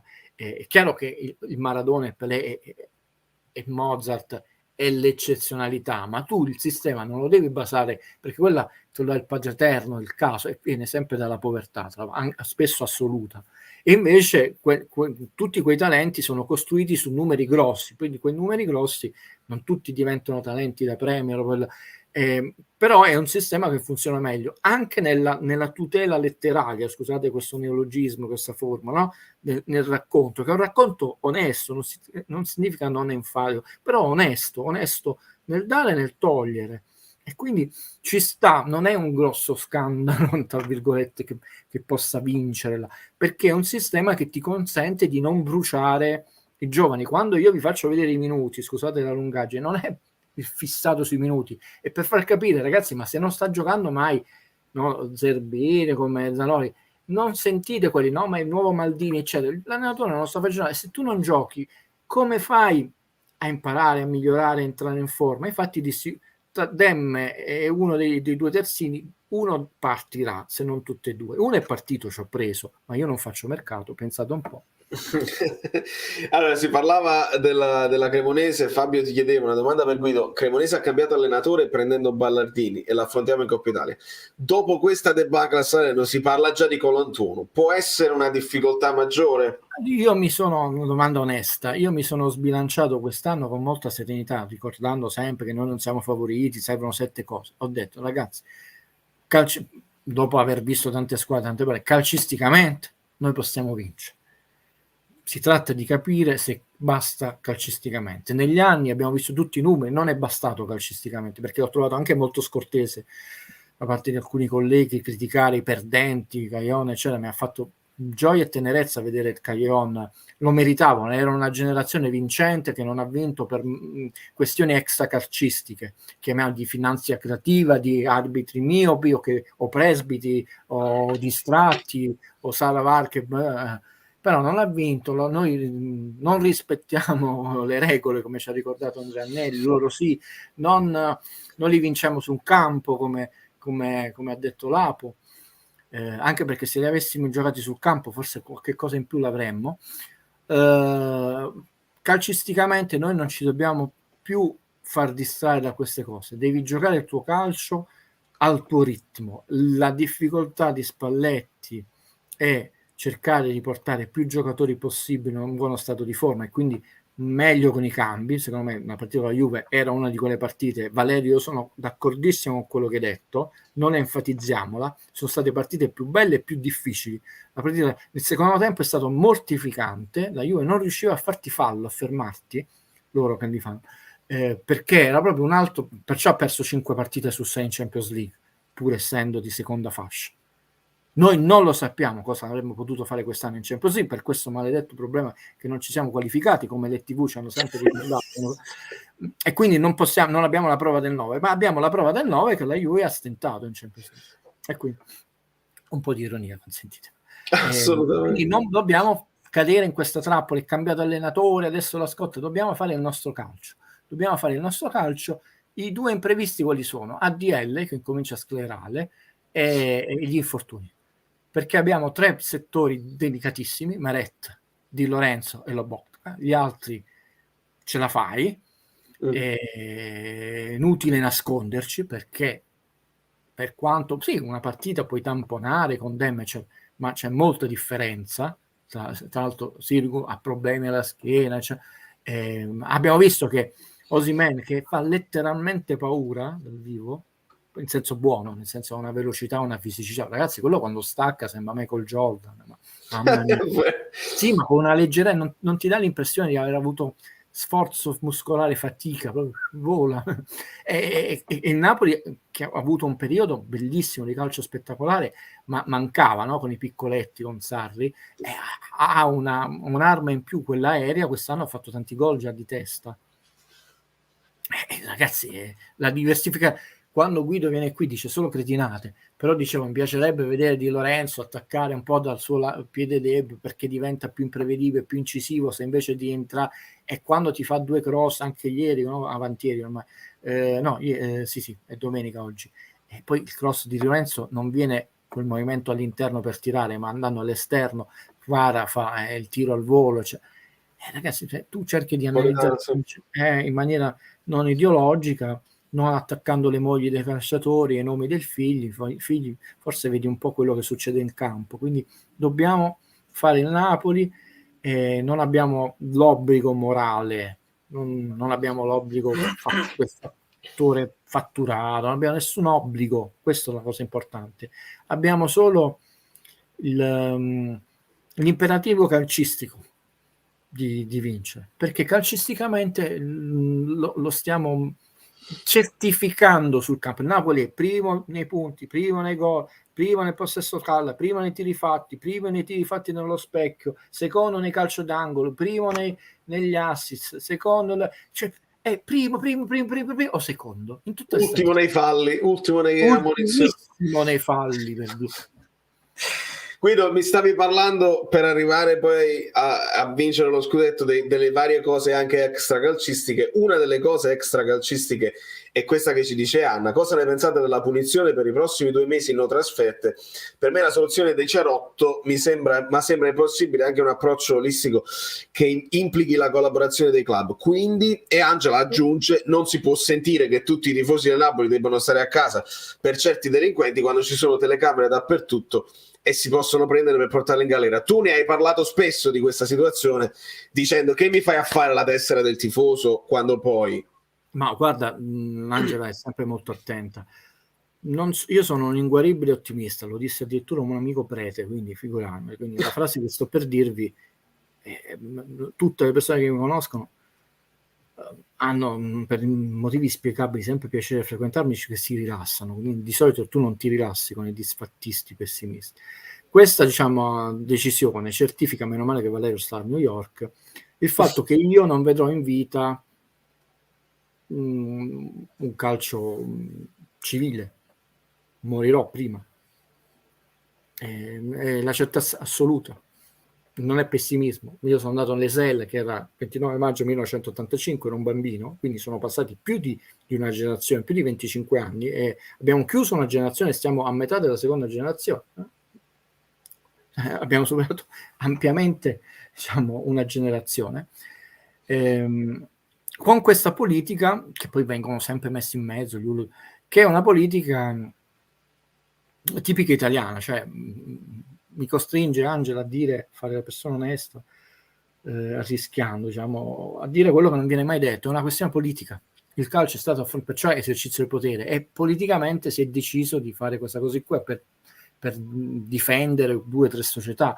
E al giorno d'oggi è impensabile. Io sono contrarissimo alla testa del tifoso, perché a parte togliermi 20 euro non ho mai capito il senso.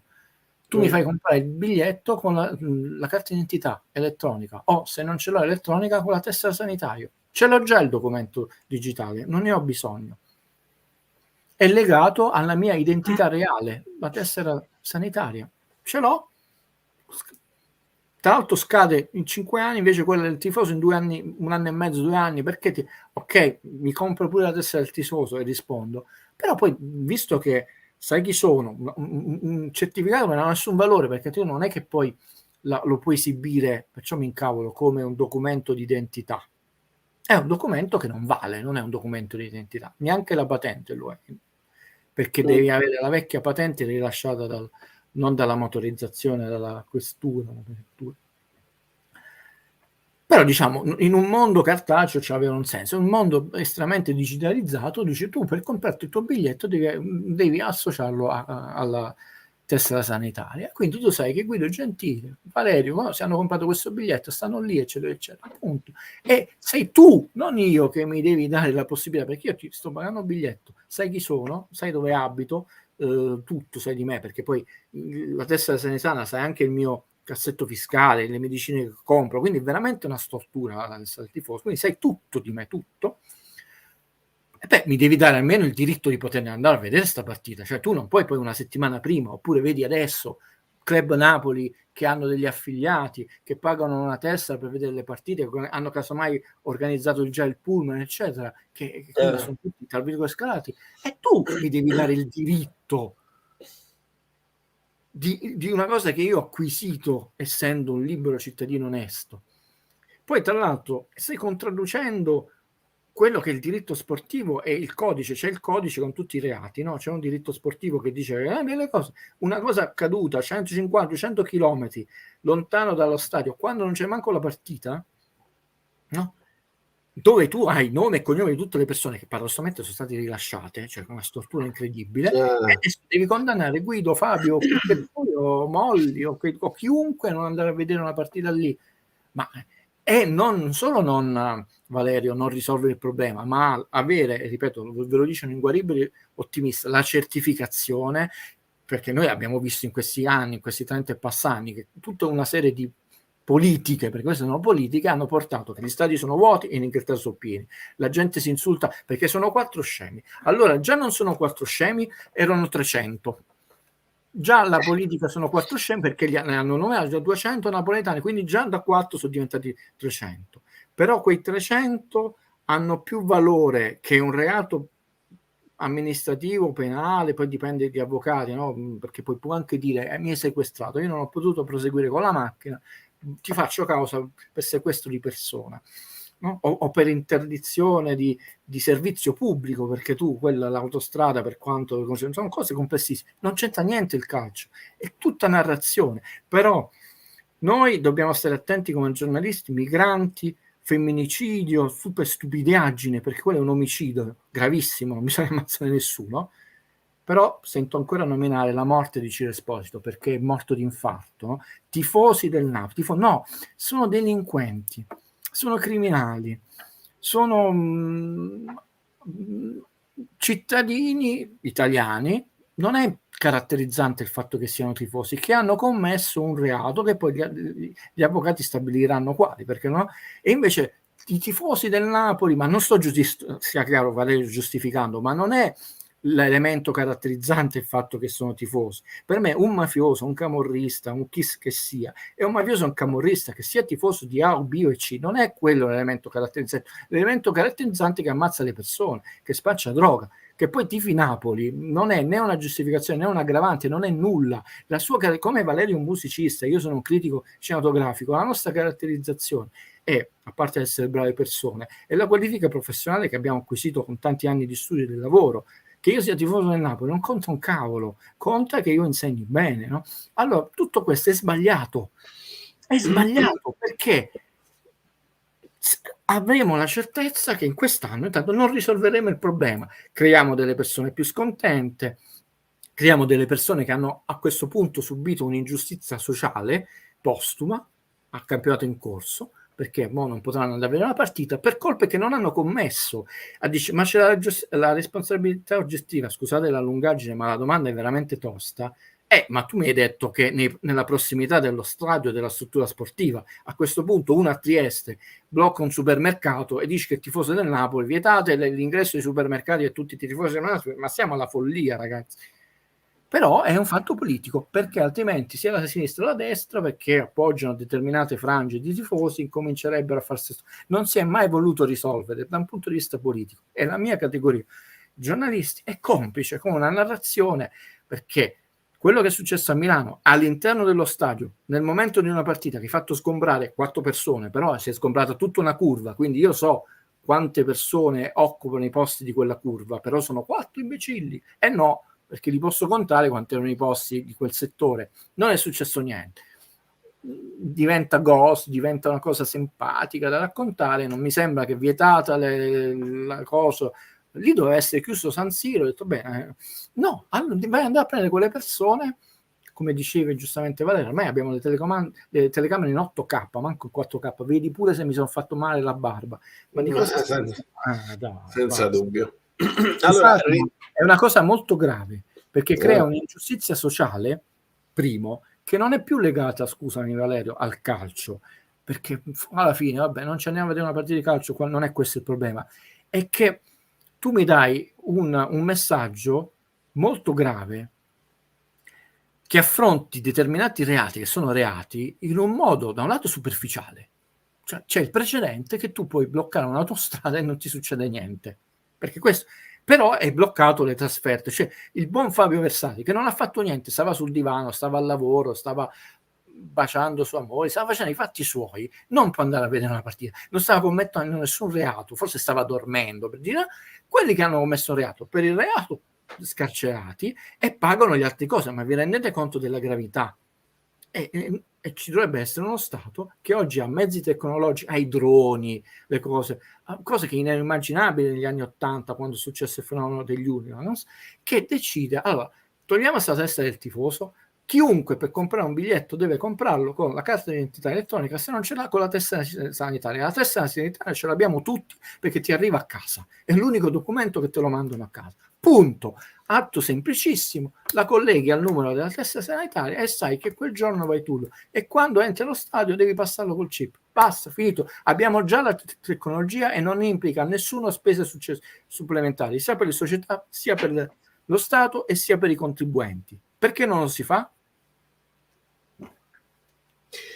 Chiedo a Carlo, non perché non voglia rispondere, non voglia far ripetere a Guido, ma per una questione anche di ritmo di trasmissione, non possiamo tornare indietro, ma veramente ti consiglio di recuperare la parte in cui Guido arriva, perché spieghiamo nel dettaglio tutto quello che è possibile. E riprendo e ringrazio la donazione di Alessandro, che dice: news da confermare, esonerato Nicola dopo l'8-2. E mi incalzavano, diceva: Iervolino non è competente nell'ambito calcistico, la scelta sbagliata è stata quella di litigare con Sabatini e prendere l'inesperto De Santis. Adesso non so, dobbiamo avere conferme al riguardo, ovviamente questo chissà cosa porterà così, però io su Iervolino ho questa idea mia che lascio lì in sospeso. Il mondo Salernitana, tutto quello che è avvenuto prima, che io vi dissi prima che arrivava l'estate, no? Succederà questo, cioè infatti tutte le deroghe che erano gli slittamenti temporali, chi l'ha presa, se è veramente tutto quello che sappiamo, tutto un guazzambuglio. Poi chiaramente la pressione mediatica, perché tu lì sei costretto a esonerare, costretto tra virgolette, perché sennò la stampa ti distrugge quando perdi l'8-2. Non conosco tutti i fatti, non conosco se Nicolà ha lo spogliatoio in mano o meno. Chiaramente si sono lasciati molto male, c'erano anche questioni di soldi di procuratori, Sabatini il presidente, è tutto un guazzabuglio. La partita era difficilissima e fondamentale, non mi voglio ripetere, se no giustamente tolgo il ritmo e già io sono pessimo, Valerio mi dovrebbe bacchettare, però adesso dopo questo esonero, però coerenza, detto, se noi vogliamo dare un elemento di discontinuità, abbiamo già visto tutte le cose che negli anni non ci hanno portato, Napoli deve dire: noi abbiamo il nostro modo di giocare al calcio, abbiamo la nostra rosa, in questo momento non diciamo nulla perché sono tutti disponibili, quindi intanto puoi fare scelte libere, Spalletti, no? E non uso questa parola a caso, quindi tu devi giocare a pallone e hai tutte le possibilità calcistiche, anche casomai soffrendo di più paradossalmente rispetto alla partita con la Juve, per vincere. Devi vincere con la Salernitana, non perché sei obbligato, ma perché andate a vedere la prima parte della sì. Visto che eri allo stadio, Guido, ti chiedo un parere su Kvara visto dal vivo, perché le percezioni sono diverse, come ci hai potuto spiegare bene Osimhen. Waynes ti chiede: finalmente abbiamo rivisto Kvara in ottime condizioni, non ancora al 100%, ma è stato incredibile. Vi dico solo che le mie uniche 2 partite allo stadio sono state con Ajax e Juve. Gioia. Vabbè, sì, io se fossi De Laurentiis ti manderei già i biglietti per le prossime 10 partite come talismano. Ho visto molto meglio. A me Kvaratskhelia piace molto come giocatore, perché a me piacciono i giocatori che hanno la testa. Io spero che la mantenga, nel senso che giocano a pallone, non sono polemici, non stanno sempre in terra. Io ho visto cercare le sue giocate, ha fatto un tunnel incredibile proprio il lato dei distinti lasciato sul posto. No, l'ho visto bene, come hai detto giustamente tu, non ancora al 100%, ma fortemente indirizzato sulla via di recupero, ed essendo un ragazzo molto serio da un punto di vista di testa, premesso che diciamo noi non sappiamo tutto quello che accade, ero molto sereno, ho detto mi sembra uno che ha le spalle grosse nonostante i 21 anni per ammortizzare tutte queste possibili polemiche sterili, perché apro e chiudo una parentesi, è un suggerimento, io non sono veramente nessuno niente, non state a pensare tutte, soprattutto un certo tipo di trasmissionette, non mi riferisco peraltro alla campagna, perché è uno stagno piccolo, malsano, puzzolente, che non ti fila nessuno. New York Times non ha mai parlato di calcio, è uno sport che non segue perché è un piccolo giornale, forse più influente e importante al mondo. Sono usciti 3 articoli, uno che analizzava criticamente la situazione di Juventus e 2 sul Napoli. Parlando. Insomma, io preferisco dedicarmi, chiaramente casomai non tutti seguono il New York Times in inglese, eccetera, però insomma, permettetemi, compensa ampiamente le stupidaggini, no? Che quello dice adesso bisogna vedere il Napoli non ha vinto niente, quello sono cose che si dicono qui e che alimentano tifosotti dall'una all'altra parte. Il mondo parla d'altro, anche di problemi più grandi, e in questo momento il mondo, perché è stato il País, è stato in Francia, è stato in Spagna, il Guardian più volte quest'anno, ma il New York Times ha dedicato 2 articoli a Napoli, chiave molto positiva, molto, diciamo, lusinghiera, e di cui uno al caso Kvaratskhelia, perché è un caso molto grave, nel senso è una topica incredibile che determinate squadre del nord, forse per snobismo, perché costava poco, perché poi alla fine è la regola di Clint Eastwood che ti insegna che tu non potevi dire che un film costava così poco se non venivi preso sul serio, dovevi paradossalmente mentire in eccesso sul budget, no? C'è stato, e noi ne abbiamo avuto il caso di Amsi e altre cose, che poi non è possibile che un giocatore che costa così poco poi sia un giocatore forte, è meglio spendere 50 per questo. Quindi sono fiducioso. L'unico rischio chiaramente è quanti anni può rimanere poi un giocatore che esploderà, però intanto godiamoci il percorso. Ve l'ho detto da un qualche mese, anche l'anno scorso, mi sembra che è una buona filosofia, nel senso che stiamo godendo molte settimane di gioia, no? Come no? No, bene. Quello è importante, vedete Cassano, è inutile nascondersi, facciamoli pure i nomi, che da un punto di vista calcistico è stato dotato da Dio di mezzi e tecnici superiori alla media, perché ci sono dei giocatori, e tra l'altro Lobotka, essendo piccolino come Cassano, no?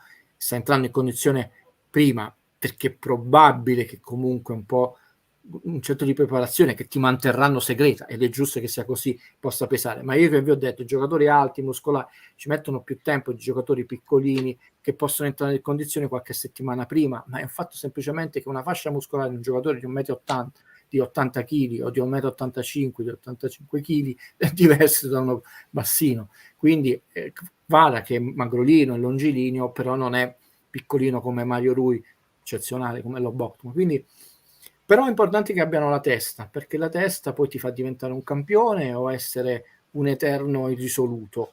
Io per ora vedo un ragazzo che ha molta testa. Fammi debancare aggiungendo un dettaglio a questo discorso su Kvara. Non dovrebbe pensare troppo alla stampa, il gesto dopo il gol non mi è piaciuto, ovviamente lo zittire, il fare calma.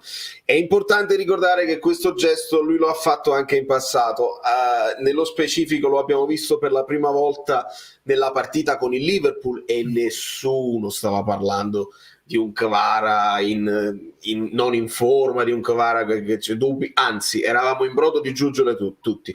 Quindi è importante ricordare che Kvara ha lasciato diverse interviste e ha parlato che lui non ama troppo le critiche social, quindi più che la stampa stiamo parlando, come al solito, Guido, mi riprendo paternità di questo, i social, Instagram, loro leggono tutto e molto spesso gli dà fastidio. Quindi questi gesti non sono per la stampa e non sono assolutamente per i tifosi del Napoli, perché nessuno gli avrà detto niente a sto ragazzo che è il più giovane della cucciolata, e in generale ovviamente più sei grosso ed è arrivato a 1 milione, proprietario di fan su Instagram, lo troverai sempre quello che ti odia a prescindere o è invidioso, e quindi è lì. Quindi stiamo tranquilli sotto questo punto di vista. Dries Mertens è stato elogiato prima, durante e dopo da tantissimi compagni, anche ragazzi della primavera, tantissimi compagni anche di chi è andato via come Fabian Ruiz. È importante avere, io ho adorato l'ironia, l'intelligenza, ma anche il pragmatismo di Juan Jesus. Bellissimo quel messaggio, no? Però noi vogliamo leggere l'ultimo capitolo, grande. Mm-hmm. Quindi la gioia di godersi un momento, e lo ribadisco, è stato bello che hanno salutato tutto lo stadio, però non perdere di vista il vero obiettivo, elemento di discontinuità. Non è importante battere la Juve, è importante battere la Juve perché tu devi dare un segno forte. Io ho detto intanto ritorni a 10 punti, cioè, quindi non la vittoria fine, la manita. E tornando alla domanda, non possiamo sapere tutte le cose, a volte i giocatori stabiliscono prima bellissima la giocata a carte tra Elmas e Di Lorenzo, non conoscendo veramente tutti gli elementi, non possiamo sapere. Chiaro, può sembrare, può darsi essere, tra le infinite possibilità ci può essere sicuramente un elemento di zittire una polemica. Valerio, che è un maestro nell'utilizzo dei social, mantenendo grande concretezza nella vita reale, io riesco a fare solo la seconda rispetto alla prima, sono un disastro. L'ha sempre detto, basta vedere in qualunque momento, quando entra o scendono i suoi giocatori, stanno sempre al telefono, i social poi sono anche un collegamento col mondo, non dobbiamo dimenticare non solo che sono ragazzi, ma alcuni di questi poi sono ragazzi trapiantati letteralmente in città che non conoscono. Osimhen ancora non parla italiano, no? Quindi diventa anche la solitudine di Lozano, mamma mia. Esattamente, quindi io prima di fare queste condanne, il Gattuso out, che sempre comunque sarà, no? Si è tornato a parlare di Gattuso, dimenticandosi che Ancelotti fu annunciato quando Sarri era ancora allenatore del Napoli, quindi il mondo vabbè, ma non entriamo in questa polemica, se no sembra un attacco a colleghi, cioè, però, chi è senza peccato scagli da prima pietra. Io fortunatamente ne ho tantissimi di peccato, quindi non devo scagliare in pietra, tra l'altro preferisco offrire fiori alle donne, sono anche più profumati delle pietre. Stiamoci calmi. Non lo so, chiaramente, però è stato un attimo, non è stato prolungato, perché anche casomai un'esultanza polemica prolungata. Allora, sì, ma si è vista gioia prima e dopo, sta tranquillo. Io invece quello che ho notato è la cazziata, non chissà, non lui che faceva, perché se voi vedete, probabilmente dalle immagini TV non si vede, cioè Spalletti l'ha tenuto 2 minuti. Sì, io l'ho visto su un TikTok che poi ovviamente dai tifosi si vede di più. Si approcciamo, pure la panchina è scattata in fondo alla curva via, e lui poverino casomai voleva andare a abbracciare i compagni, non solo non sentirsi le indicazioni che poi però dice in un altro momento, me lo dici, invece mi ha fatto molto sorridere. Valentina ti chiede 2 domande per Guido: come media realizzativa come siamo messi? 2, c'è un dato sui contrasti vinti, si è parlato tanto della fisicità della Juve, ma non mi sembra l'abbiamo sofferta eccessivamente. Siamo stati pari, anche perché comunque passando molto di più di loro, una velocità di esecuzione del pallone, la media siamo 13,79 quella assoluta e 39 quella diciamo relativa, mentre la Juve c'ha 33 quella relativa, ovvero solo considerato i tiri andati nello specchio, assoluta considerando tutti i tiri che tu hai fattuato, e 11 quella, cioè non sei 10 punti sotto il Napoli a caso. Tra l'altro la Juve, e mi sembra che l'ha detto l'ottimo Antonio Gaito, quindi io invece cito, aveva questo in percentuale di gol in aspettativa passiva, che è un caso unico in Europa, no? L'aspettativa era 17,4, ne aveva presi solo 7, quando tutte le squadre hanno massimo un paio di gol in più e meno, no? come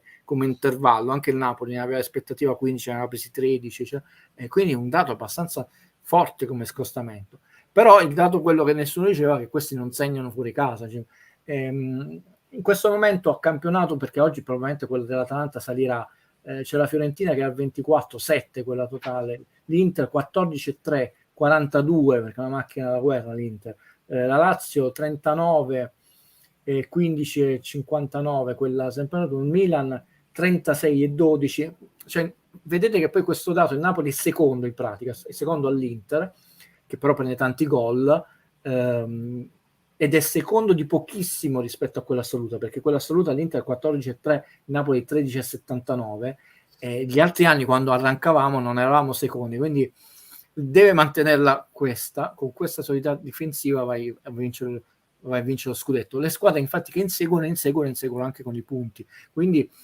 è chiaro che non puoi avere una difesa di burro, però ormai e Spalletti l'ha capito e ha un'attitudine al gioco molto più offensivo. Oggi è importante avere questa media di percentuale realizzativa che deve essere intorno al 40%, meglio se è sopra il 40%, ma se sotto parecchio il 40% non stai vincendo il campionato. È una mia indicazione, prendete, io come sempre non è che dico sono Dio, è solo quello, però mi porta, cioè, io seguo certe indicazioni di come anche poi i campionati cambiano. Io che vi dissi l'anno scorso e quest'anno si deve verificare, il Napoli vince scudetto se si mette in testa la classifica e non l'abbandona mai. Ricordo la parola, la deve stravincere. Quest'anno ho detto non solo non abbandona mai, ma si deve mettere convinto e lo deve stravincere. Questa è facile, dice vince il campionato. No, io dico qual è la strada per vincere. A un certo punto ho capito certe dinamiche prima che stessero capitando e poi ho detto ragazzi, ci dobbiamo al di sopra. Ma al di sopra. Queste sono le strade calcistiche e filosofiche per portarci al tricolore, che non è scontato, non è facile. Adesso non è manco più cambiare, no? Arturo la cosa ha detto è bellissimo. Infatti, stranamente è bellissimo stare, perché poi noi tradizionalmente sappiamo che siamo buoni, ci festeggiamo. La partita dopo le feste di Natale, anche con Maradona, prendevamo delle infrascate incredibili e che mi sarebbe piaciuto un elemento di discontinuità. Quindi, da questo punto di vista, siamo perfettamente in media con l'idea vacanziera napoletana. Però fortunatamente dopo Sampdoria e Juventus si è ripreso il cammino. Adesso, ragazzi, è fondamentale con la Salernitana, fondamentale. E non è, sapete quanto io sono sia retorico, alla fine no. Sì, sì. Poi recuperate perché è fondamentale. Sicuramente. Ragazzi, noi siamo quasi alla fine di questa live, penso tra 5 minuti magari ci andiamo a vedere Roma-Fiorentina, lo spumeggiante italiano contro Mourinho, vediamo che cosa succede. E voglio ringraziare tutti per le domande, ci sono tantissime domande molto interessanti. Voglio ringraziare Guido, per esempio Carlo ci dice che Nicola sta parlando, quindi l'esonero ancora era tutto da confermare, l'abbiamo detto, news da confermare, quindi aspettiamo. Vado veloce Guido, vado in una raffica finale. Giorgio ci chiedeva, sono uscito un attimo, non so se è stato già chiesto, se potessi chiedere a Guido cosa ne pensi delle parole di Allegri in conferenza del fatto che non saluta mai Spalletti. Ragazzi, non tutti siamo amici allo stesso modo di tutte le persone, questa è una cosa, prima cosa, non tutti gli allenatori sono cordiali, simpatici.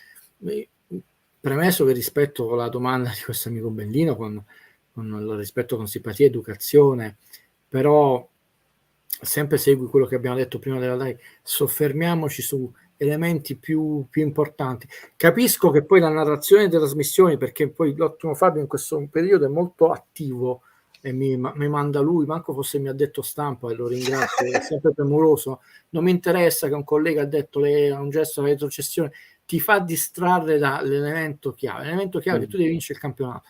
Io avrei voluto sentire molto più parlare di tattica, di predisposizione di gioco, e la chiave che giocava Mario Rui, infatti la chiave che ha giocato Elmas invece di Lozano, sono elementi di distrazione che vi fanno perdere due cose secondo me, un po' energie, perché poi a fine giornata le energie poi sono quelle, e anche il gusto di invece trovare notizie che sono più belle. Io mi sono permesso, Valerio ve l'ha fatta vedere, per esempio la maglia regalata dall'Euro della Lentis a un attore eccezionale, simpaticissimo, talentuoso, recita in inglese, e un po' dice, non ti fa vincere il campionato? No, ma sicuramente bellezza piuttosto che questa meschineria, no? Solo il sorriso di questo ragazzo, e noi non useremo manco più il termine ormai in persone di colore, no, siamo esseri umani tutti, abbiamo eliminato da Valerio anche questa barriera, mi sembra una distinzione che non ha motivo di esistere nel 2023, questo attore meraviglioso, e io sono molto orgoglioso per una volta, con tutti i difetti che ha De Laurentiis, che ha compiuto questo gesto, perché io l'avrei voluto all'epoca dare a Kenny Reeves, no? Perché sarebbe bellissima la maglia all'eletto lì, però non era mai successo prima nei 18 anni di carriera di Laurentiis, io faccio delle proposte, succede, sono contento, non dico che è merito mio, io non ho queste presunzioni, però quantomeno ho anticipato una cosa, non sto a inseguire. Poi un giorno ci faremo pure una puntata del Napoli di Vinicio, però parliamo del presente. Quindi queste meschierie per rispondere, lasciare altro tipo di trasmissioni, non ce ne frega niente. Mario Rui secondo negli assist ed è un terzino, critica il secondo, dopo insomma il giocatore più talentuoso della Serie A, che gioca nella Lazio, che è in procinto di passare forse alla Juve. Questa è una notizia, ma anche l'anno scorso ha fatto bene. È una notizia che poi provoca gol, perché l'assist, come a pallacanestro, significa che poi hai fatto canestro. L'assist significa che non è che è un bel passaggio, è un passaggio che ha portato a un gol. Sono elementi forse un po' più, tanto più gioiosi. Poi Spalletti, Allegri non è mai stato un mostro di simpatia nel giornate. C'è uno che ha lasciato la fidanzata sull'altare, Ambra gli ha fatto ciao ciao con la mano, ma non mi interessa queste cose, perché anche Ambra gli ha detto di cotte di crude, cioè, non mi interessa, non porta punti sul campo. Guido, per salutarci ti faccio rispondere a Jacopo. Quale film descrive per il Napoli ad hoc dopo la clip che ci facesti vedere sul come ci si sente a essere ricchissimi? E l'altro film ovviamente di Crocodile Dundee. Ci sono altri film emblematici del Napoli tout court? In questo momento è Rocky 2. Vai e vinci, gli dice Talina Shea. Napoli, vai e vinci. Io di Rocky riconosco solo il primo, perché poi tradisce non solo uno spirito di cinema indipendente. Rocky fu fatto con pochi soldi, il sogno americano, la madre che dice al figlio scrivi, perché ha scritto Stallone, che visto che mi ha fatto una domanda di cinema, che tra l'altro fu anche abbastanza ingenuo, non dico polemico, perché se mi meraviglio come ci mettono 10 anni a scrivere una sceneggiatura in un film. Le sceneggiature sono scritte e riscritte, infatti quando voi avete a volte delle sceneggiature, adesso ne hanno mandato una e detto ultima versione del novembre, 7ª versione, 20ª draft, perché c'è la draft, no? la bozza. Il Ritorno al futuro, una dei possibili delle possibili soluzioni della macchina del tempo era un frigorifero, ma non fu scelto per la paura che se no i bambini per emulare andavano dentro i frigoriferi, poi fu scelta la DeLorean, quindi però visto che c'è il secondo, questo input che poi gli dai, perché lei sta sul letto di ospedale, poi si sveglia e dice vai e vinci, ecco, Napoli vai e vinci, basta. Dove andiamo noi non ci servono strade. Non ci servono strade, quindi in questo momento non siamo obbligati a vincere, non c'è questo, però fai e vinci. Basta. Succede, se non succede non staremo appresso, però ne parliamo dopo. Sai la cosa scocciante invece, che è sempre scocciante, Valerio, oltre all'anticipo, ti lascio chiudere, quando tu ti trovi a affrontare, meno male che l'affronti mi sembra prima in campionato, a distanza di pochi giorni la stessa squadra, perché te la trovi sia in campionato che in Coppa Italia. Io spero che sia molto bravo Spalletti a cambiare le carte in tavola, soprattutto io voglio passare sia in Coppa che prendere i punti con la Roma, no? Quello è un elemento delicato, segnatevelo. Più che le parole di Allegri, quello è un elemento, a volte è capitato e spesso tu una delle due sei inciampato proprio a una settimana, diciamo, noi addirittura sono 3 giorni l'una dall'altra. Fortunatamente puoi variare soluzioni in attacco. È un elemento, non dico che mi dà preoccupazione, ma nella mia memoria storica so che succedono delle cose. Quello sarà un momento cruciale, altro che si vince a maggio della stagione del Napoli, che deve andare in questa finale di Coppa Italia. Ragazzi, noi dobbiamo vincere titoli, dobbiamo incominciare a scalare nella classifica, non state a sentire i colleghi coppetti, noi dobbiamo crescere nei titoli, perché quello ti danno potere politico, quello ti danno riconoscimento all'estero e quello ti daranno poi il potere di sederti veramente alla tavola dei grandi quando cambieranno le cose nelle leghe, come si chiama. Quindi, e adesso hai una scuola forte, adesso devi provare a vincere tutte e due, non sei obbligato ma devi provare, quindi non usciamo da nessuna coppa. Sono stato lungo, mi scuso, vi ringrazio, un abbraccio a tutti.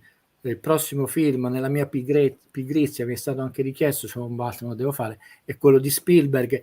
Ve lo dico perché ci sarà, e voglio dire, se voi indovinerete, un omaggio a tutti e voi, visto che ogni tanto vi fate questa domanda quale film, è un omaggio nascosto, no?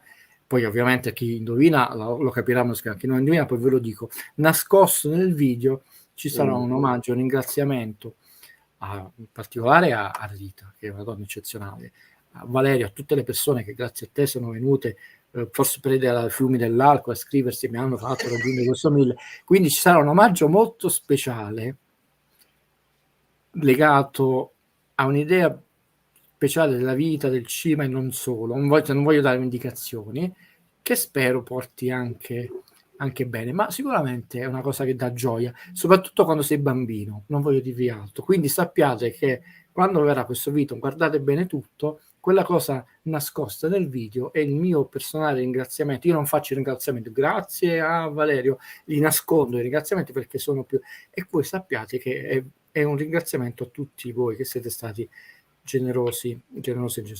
Saluto tutte le amiche, gli amici, i passanti, e come sai questa settimana, Valerio, che tu sei sempre cortese nei miei confronti, il saluto a tutti venditori e rivenditori di biancheria intima. È importante avere la biancheria intima a posto, è molto importante.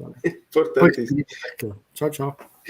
Un abbraccio a Guido Gentile, che trovate su YouTube sul canale Guido Gentile Piano Sequenza. Ha da poco sfondato il tetto dei 1000 iscritti, possiamo fare di meglio, possiamo ringraziare, è un piccolo ringraziamento rispetto a quello che ci dà, almeno dimostrare un piccolo supporto, che poi tra l'altro è gratuito, è una cosa di cortesia, come dice Saveria Solida.